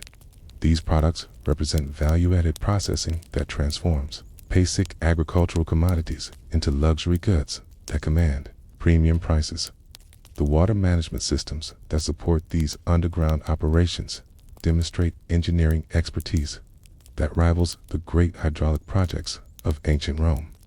Underground streams have been diverted and channeled, not just to power machinery, but to create precisely controlled environments for different aspects of food production and storage. The monks have essentially created artificial microclimates that allowed them to replicate the optimal conditions found in various regions of Europe and beyond. The security measures that protect these valuable operations become apparent as you notice the strategic positioning of guard posts and the presence of monks whose robust build and watchful eyes suggest military training rather than purely contemplative vocations. Brother Francois explains that the abbey maintains its own armed force, disguised as lay brothers who assist with manual labor, but actually serving to protect the valuable goods and sensitive information housed in these underground facilities. The financial systems that support such extensive operations reveal medieval banking and credit arrangements that are far more sophisticated than the simple barter systems that characterize most rural economic activity. The abbey maintains accounts with merchants and banking houses throughout Europe, using letters of credit and other financial instruments that allow for long-distance trade without the risks associated with transporting actual currency across dangerous roads. As dawn approaches and the underground complex begins to show signs of shift changes among the workers, you realize that this hidden world operates on a schedule that is independent of the religious calendar that governs life above ground, while the visible monastery follows the rhythm of prayers and seasons that has characterized monastic life for centuries. The underground facilities maintain the constant activity required by commercial enterprises that serve international markets. But your journey through the Abbey's hidden world is not yet complete. Brother Francois pauses at what appears to be a solid wall of stone, running his fingers along the ancient blocks until he finds a particular carving, a small cross that appears to be merely decorative. When pressed, it triggers a mechanism that causes a section of the wall to swing inward on silent hinges, revealing a passage that leads deeper into the earth than anything you have yet experienced. The air that flows from this opening carries scents that are both exotic and unsettling, promising discoveries that will challenge everything you thought you understood about medieval monastic life. What I am about to show you, the monk whispers, his voice carrying a weight of responsibility that speaks of secrets guarded for generations, exists known only to the highest levels of our order. The bread, the trading networks, the commercial enterprises, these are merely the foundation for activities that touch the very heart of power in medieval Europe. You must swear by all that you hold sacred that what you witness here will never be revealed to those who lack the wisdom to understand its true purpose. The passage beyond the hidden door descends even more steeply than the route that brought you to the main bakery complex. The walls here are different, carved with symbols that predate Christian iconography and speak of knowledge systems that were ancient when the abbey was first founded. These are not the crosses and saints that adorned the visible monastery, but astronomical symbols, alchemical diagrams, cue and geometric patterns that suggest connections to learning traditions that the public, cued church officially condemns, but secretly preserves. As you descend through this deepest level of the Abbey's underground world, you begin to encounter chambers that serve purposes far removed from simple commerce or food production. Libraries carved from the living rock-house collections of texts that would be considered heretical if discovered by church authorities. Yet, they are carefully maintained by monks whose scholarship encompasses knowledge systems that span cultures and centuries. Ancient Greek treatises on natural philosophy sit beside Arabic works on mathematics and astronomy, while Hebrew texts on medicine and chemistry are shelved next to Celtic manuscripts that preserve the agricultural wisdom of pre-Christian peoples. The preservation of these forbidden texts reveals the monastery's role as a repository for knowledge that might otherwise be lost to the religious orthodoxy that dominates public intellectual life. The monks who tend these hidden libraries are not just copying approved religious works, but maintaining the continuity of human learning across the cultural and religious divisions that fragment medieval society. This underground scriptorium serves as a bridge between the classical learning of antiquity and the emerging scholasticism that will eventually transform European intellectual life. Brother Francois leads you past alcoves where monks work with materials and equipment that seem to belong more to the laboratories of later centuries than to a medieval monastery. Distillation apparatus constructed from glass and copper allows for the purification of alcohol and the extraction of essential oils from plants. Chemical furnaces burn at carefully controlled temperatures to support metallurgical experiments that are advancing the understanding of material properties. These are not the crude attempts at alchemy that popular imagination associates with medieval science, but systematic investigations that follow rigorous experimental protocols. The agricultural experiments conducted in these hidden chambers reveal research programs that are centuries ahead of their time. Monks are selectively breeding plants to improve yield, taste, and preservation characteristics, maintaining careful records of their results that rival modern scientific methodology. Different varieties of grains are being tested under controlled conditions to determine which strains perform best under various climate and soil conditions. Seeds from distant lands are being adapted to European growing conditions through patient experimentation that spans decades. One chamber houses what can only be described as a medieval laboratory dedicated to food, chemistry, and nutrition. are systematically studying the effects of different preservation techniques, testing combinations of salt, smoke, vinegar, and other substances to develop methods that can extend the shelf life of various foods far beyond what traditional methods achieve. Their research includes not just practical applications, but theoretical understanding of the chemical processes that govern spoilage and preservation. The medical research conducted in these hidden facilities reveals sophisticated understanding of human physiology and disease that challenges conventional assumptions about medieval medicine. Monks are conducting careful studies of the relationship between diet and health, documenting how different foods affect human well-being and developing nutritional strategies for treating various ailments. Their medical texts include detailed anatomical drawings that suggest familiarity with human dissection.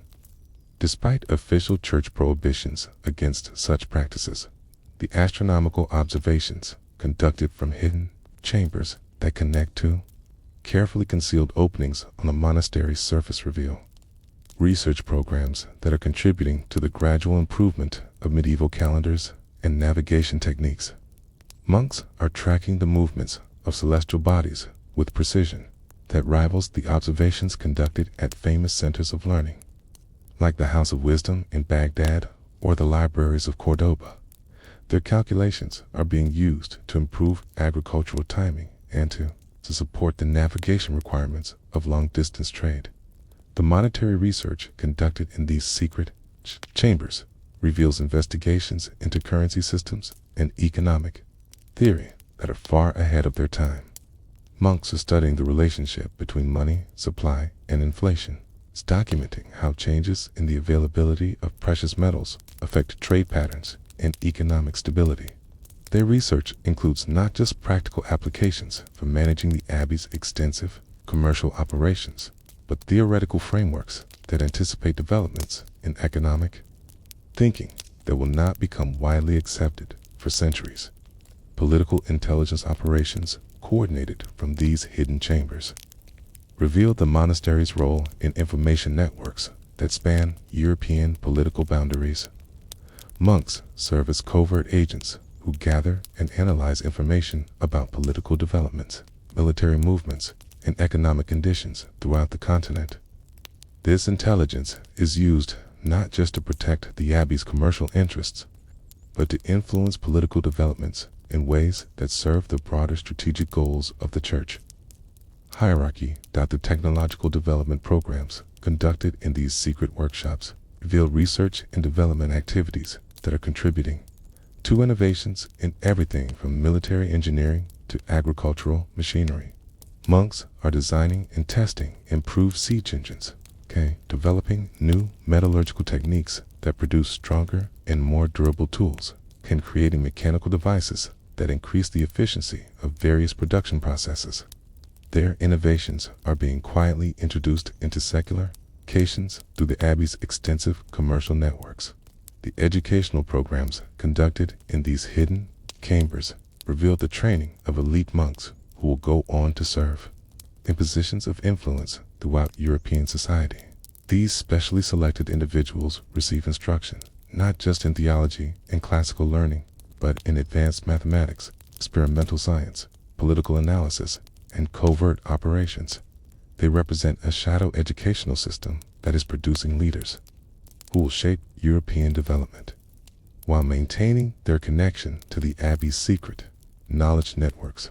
The financial operations coordinated from these deepest chambers reveal banking and investment activities that span international boundaries and influence economic development throughout medieval Europe. The abbey is not just participating in existing financial markets, but creating new instruments and institutions that facilitate long-distance trade and support economic growth. Their innovations in credit, insurance, currency exchange are being adopted by secular merchants and banking houses throughout the continent. The communication networks that connect this hidden complex to similar facilities at other monasteries reveal a continent-spanning infrastructure for sharing information, coordinating activities, and maintaining the continuity of secret knowledge systems. Messages encoded in seemingly innocent religious correspondence carried technical information, political intelligence, and commercial data between monasteries that are separated by hundreds of miles, but connected by shared commitment to preserving and advancing human knowledge.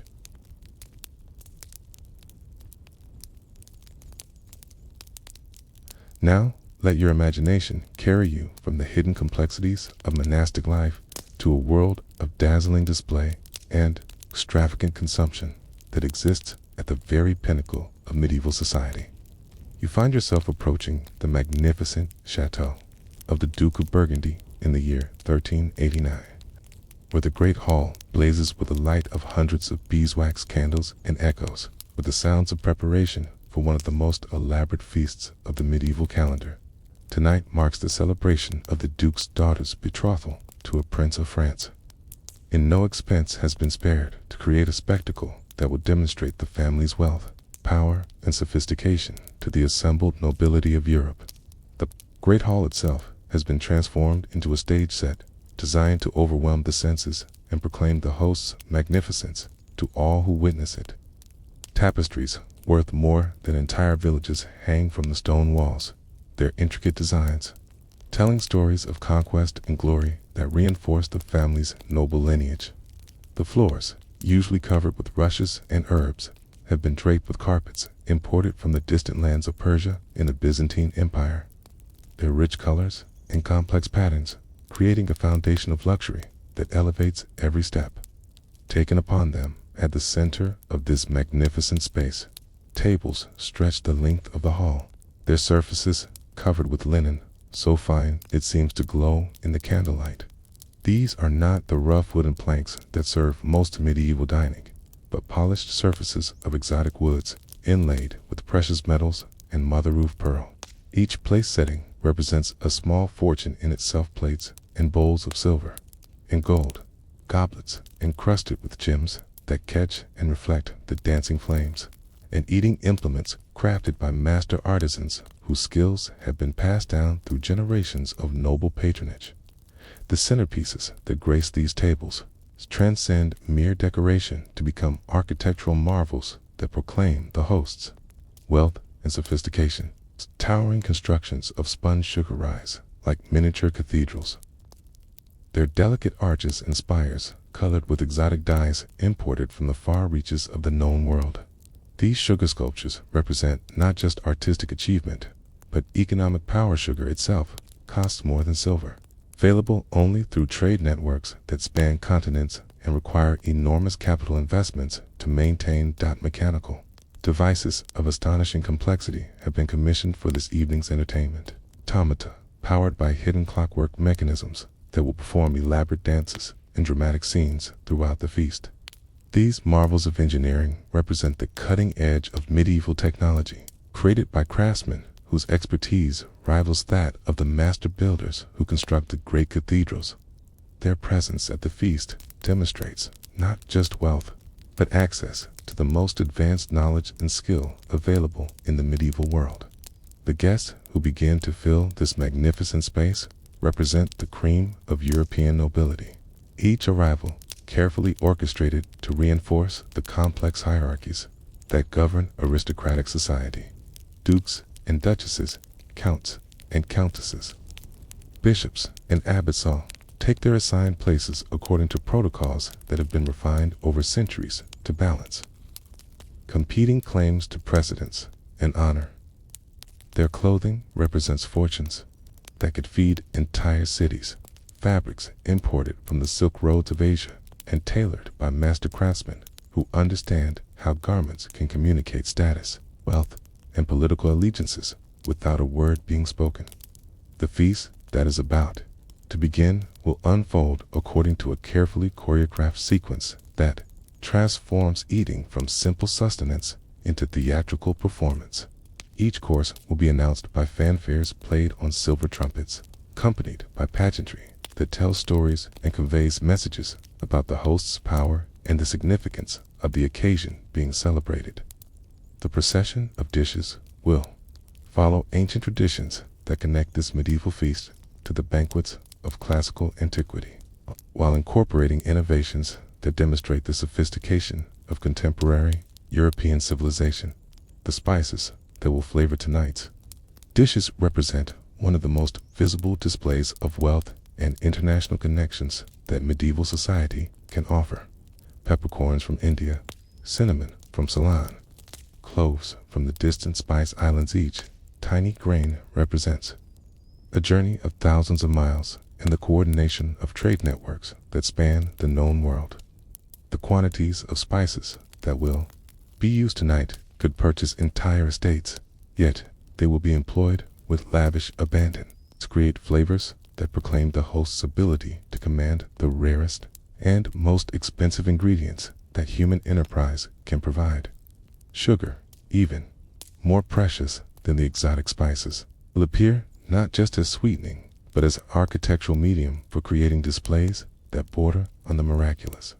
Master confectioners have worked for weeks to create sculptures that rival the greatest artistic achievements of the age. Using techniques that combine chemistry, engineering, and artistry in ways that challenge the boundaries between craft and science. These sugar palaces will rise and fall throughout the evening as courses are served and consumed. Their temporary beauty emphasizing the abundance that allows such magnificent creations to be destroyed into active consumption. The wines that will accompany the feast represent careful curation from the finest vineyards of Europe. Each bottle selected not just for its flavor, but for its capacity to communicate messages about the host's sophistication and international connections. Burgundies from the Duke's own estates will be served alongside imports from the Rhine Valley, and the hillsides of Tuscany, and the emerging wine regions of Iberia.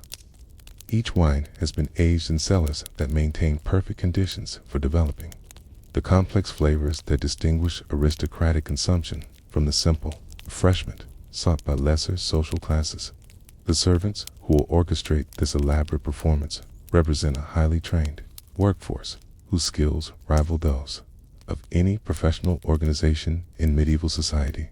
Masters of ceremony coordinate the timing and presentation of each course, ensuring that the complex choreography of service maintains its theatrical impact throughout the long hours of the feast.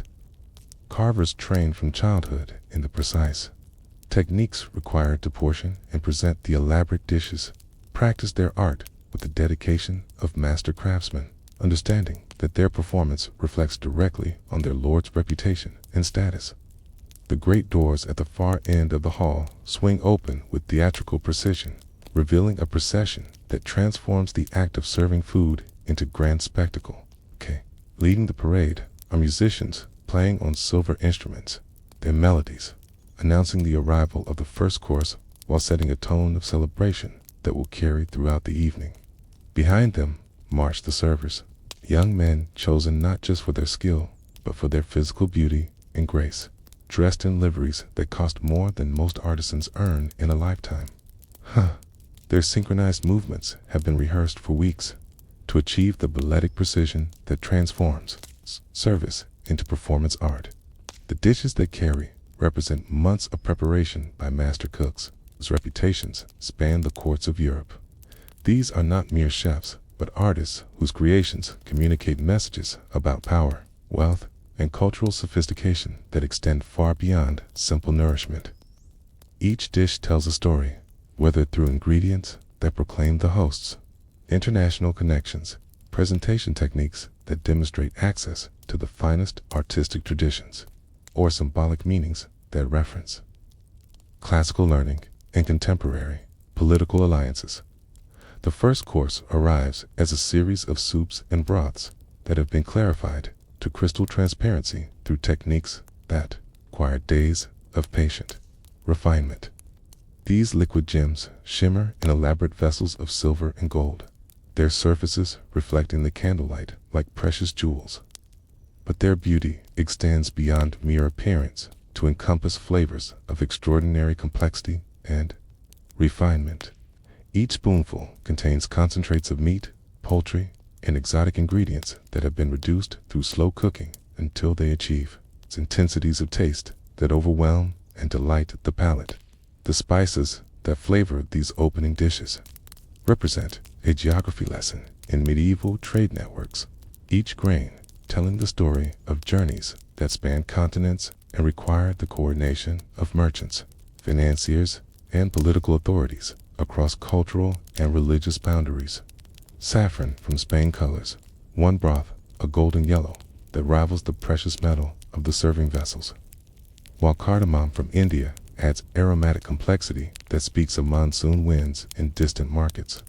Black pepper, worth its weight in silver, prides heat that tingles on the tongue while proclaiming the host's ability to command luxuries that most people encounter only in dreams.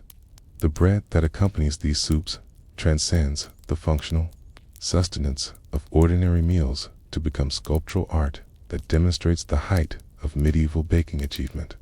Master bakers have created loaves shaped like roses, their layers of dough carefully manipulated to create petals of impossible delicacy and beauty. Others resemble architectural models of famous buildings, their crusts painted with egg wash and colored with expensive spices to create miniature reproductions of cathedrals and palaces that celebrate the great achievements of contemporary European civilization between courses.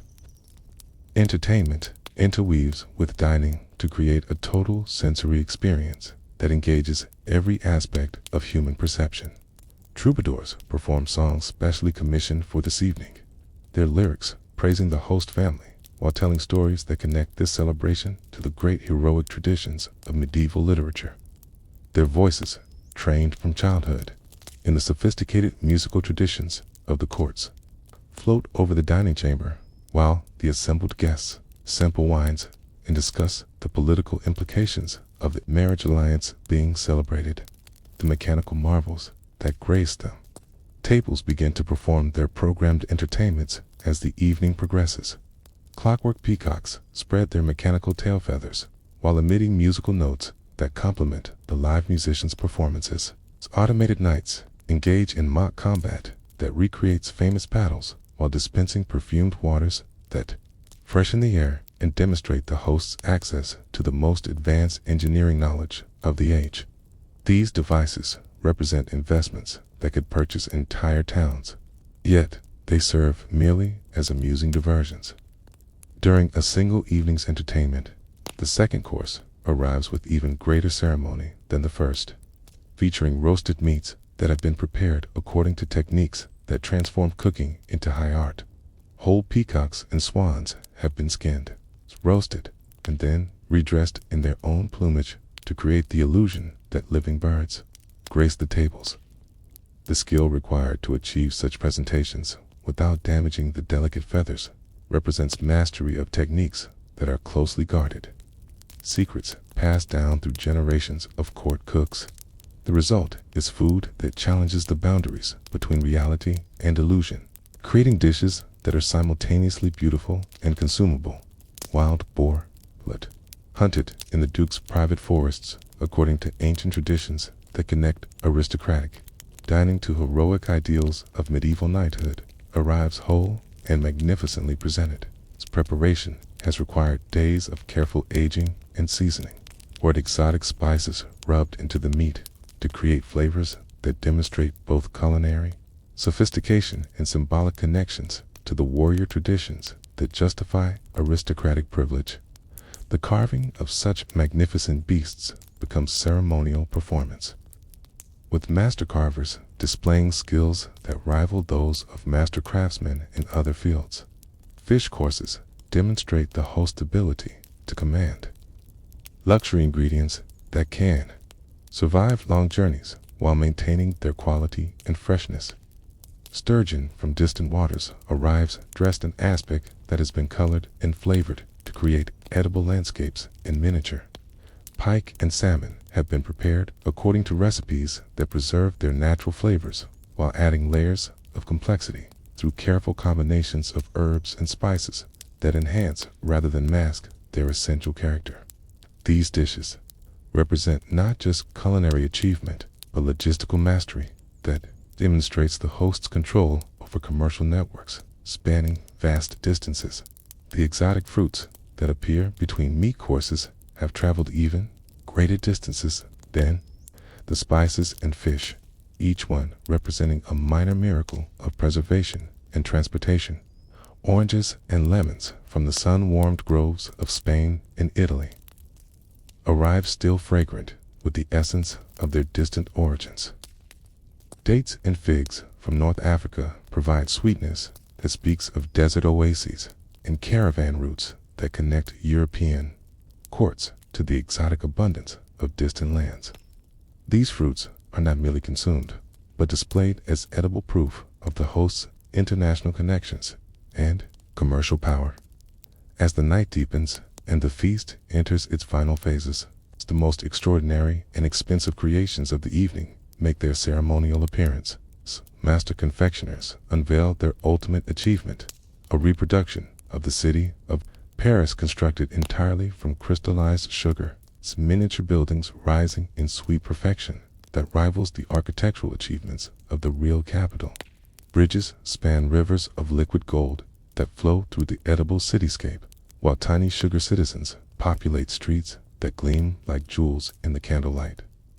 This masterpiece represents not just artistic achievement, but economic power so vast that entire cities' worth of wealth can be transformed into temporary decoration for a single evening's entertainment.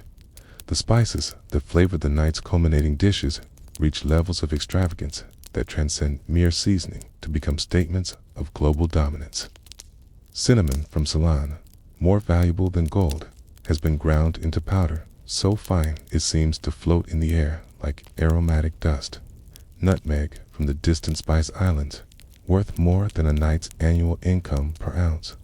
Perfumes, dishes with fragrances that speak of monsoon winds, and trading ships that brave months at sea to bring these treasures to European tables. The quantities used tonight could purchase entire fleets, yet they are employed with casual abundance that proclaims the host's ability to command. Luxuries that exist at the very limits of human reach. The wine that accompanies these final courses represents the apex of medieval viticulture. Bottles that have been aging in perfect conditions for decades while accumulating value that rivals precious artworks. These are not merely beverages, but liquid history, their flavors carrying the concentrated essence of exceptional years when climate, soil, and human skill combine to create perfection that can never be replicated. Each sip represents a small fortune consumed in a moment, yet the abundance of such treasures demonstrates wealth so vast that even the most precious luxuries can be enjoyed without calculation or restraint. The entertainment that accompanies these final hours transcends mere amusement to become elaborate theater that engages every sense and emotion. Professional actors, disguised as mythological beings, form dramatic scenes that weave together classical learning, contemporary politics, and romantic allegory in ways that flatter the host while demonstrating the sophisticated literary culture that courtly society supports. Their costumes, crafted from precious materials and decorated with gems, transform performers into living artworks that complement the visual splendor of the food and setting. The mechanical marvels that have provided amusement throughout the evening reach their crescendo with the unveiling of a clockwork dragon that breathes actual fire while dispensing clouds of perfumed smoke that fill the hall with exotic fragrances. This marvel of engineering represents a collaboration between the finest craftsmen of multiple disciplines: clockmakers, metalworkers, chemists, and artists working together to create a device that challenges the boundaries between magic and science.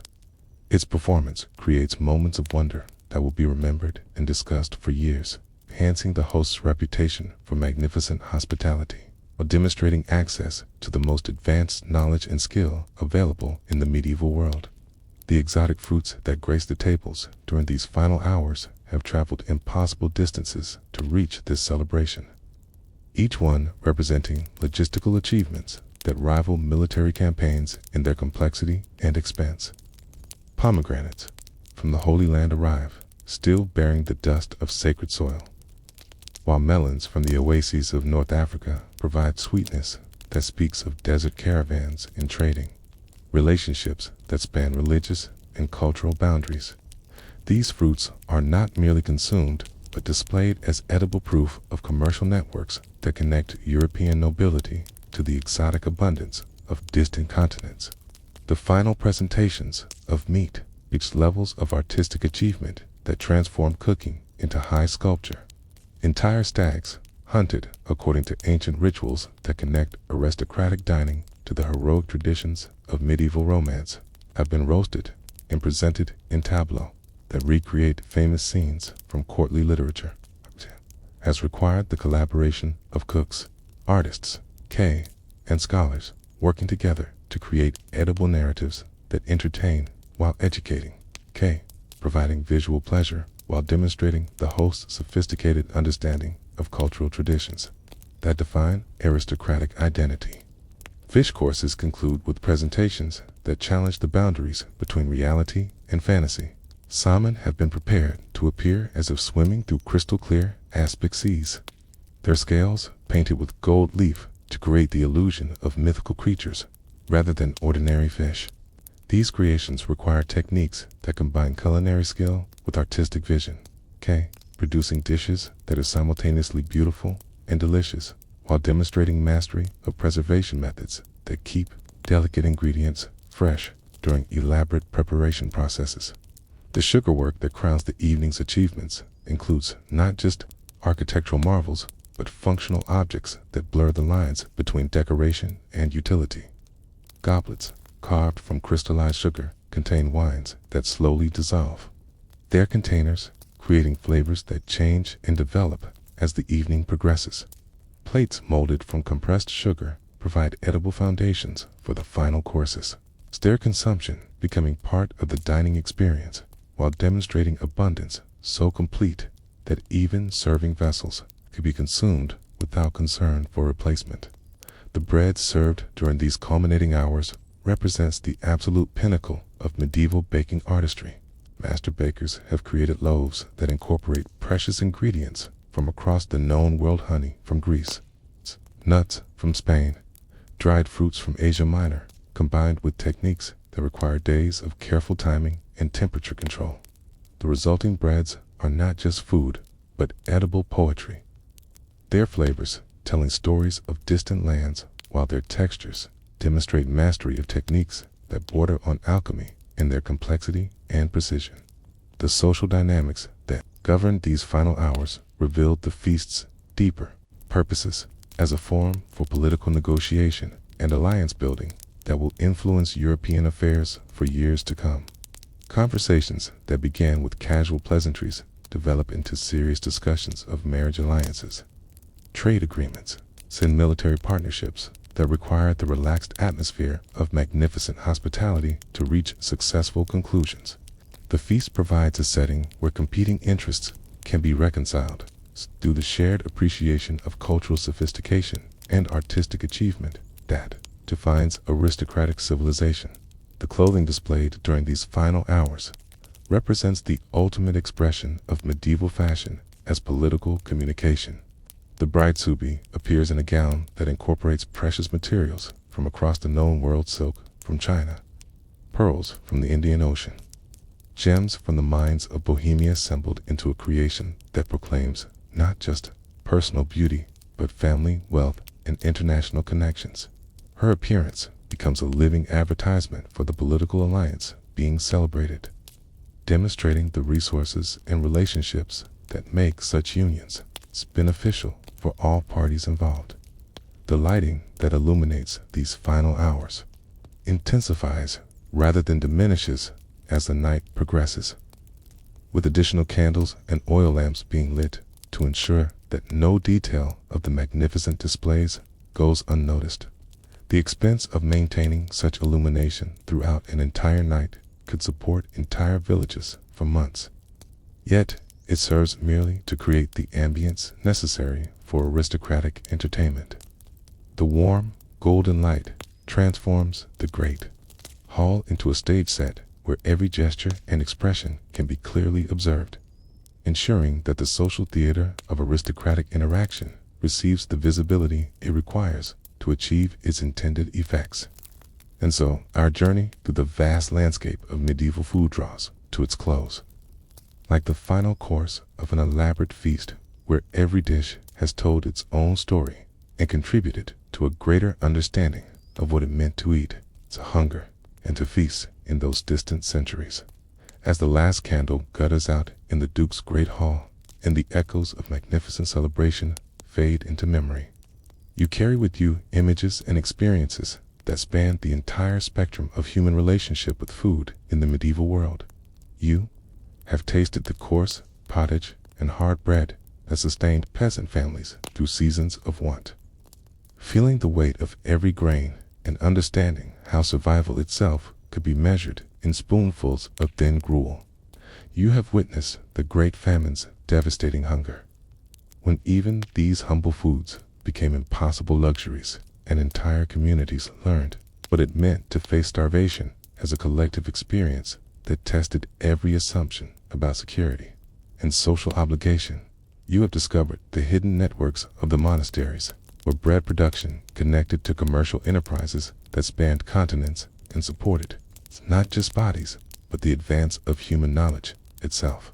And finally, you have participated in the magnificent excess of noble feasts, where exotic spices and sugar sculptures proclaimed power while creating temporary paradises of abundance that existed in stark contrast to the hunger that defined ordinary existence.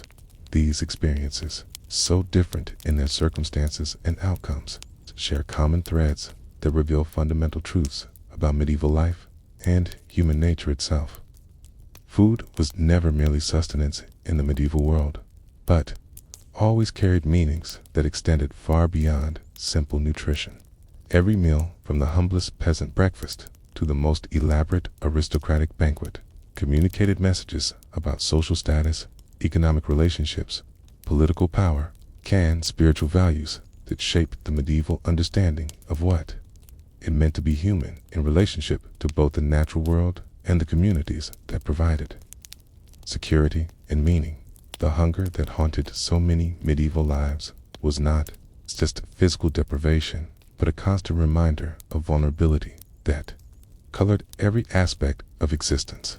Yet from that vulnerability arose remarkable innovations in preservation, cultivation, trade, and communal organization that allowed medieval society to support populations and cultural achievements that would have been impossible without sophisticated understanding of how to manage scarce resources in service of collective survival and flourishing. The abundance that characterized aristocratic dining was not mere self-indulgence, but served complex social and political functions that helped maintain the hierarchies necessary for organizing medieval society. These feasts created forums where competing interests could be reconciled, alliances formed, and cultural values transmitted across generations. They demonstrated the rewards available to those who successfully navigated medieval social systems while providing models of magnificence that inspired artistic and technological innovation across multiple fields of human endeavor. As you settle into the comfort of your modern bed, in a world where food security has been achieved through technological and social innovations that medieval people could never have imagined, you carry with you a deeper appreciation for the struggles and achievements of those who came before. Their hunger drives innovations that eventually create abundance. Their scarcity teaches lessons about conservation and community cooperation that remain relevant even in times of plenty. Their feasts explore the boundaries of human creativity and ambition that continue to inspire artistic and cultural achievement. The medieval relationship with food reminds us that eating has never been a purely individual or purely practical activity, but always involves us in networks of relationships that connect us to the natural world, to the communities that support our existence, and to the cultural traditions that give meaning to our lives. In breaking bread, medieval people participated in economic systems that spanned continents, social hierarchies that structured their daily existence, spiritual traditions that connected them to purposes larger than individual survival. Let These medieval voices accompany you into sleep. Their stories of hunger and abundance, struggle and achievement, creating the rhythm of dreams that carry you gently through the night toward your own tomorrow. In their experiences, both harsh and magnificent, we find reflections of our own ongoing relationship with the eternal human challenges of survival, community, and the endless quest to transform mere existence into something worthy of the remarkable gift of consciousness that allows us to appreciate not just the taste of food, but the stories that every meal tells about who we are and who we aspire to become. Rest now in the knowledge that you have journeyed through centuries of human experience, tasting the full range of what it has meant to eat and to be fed, to hunger and to feast, in a world where every grain of wheat carried with it the weight of survival, and every spice told stories of human courage and ingenuity that connected distant continents through the simple, essential act of sharing food and community with others who understand that we are all, in the end, fellow travelers in the eternal human story of seeking sustenance for both body and soul.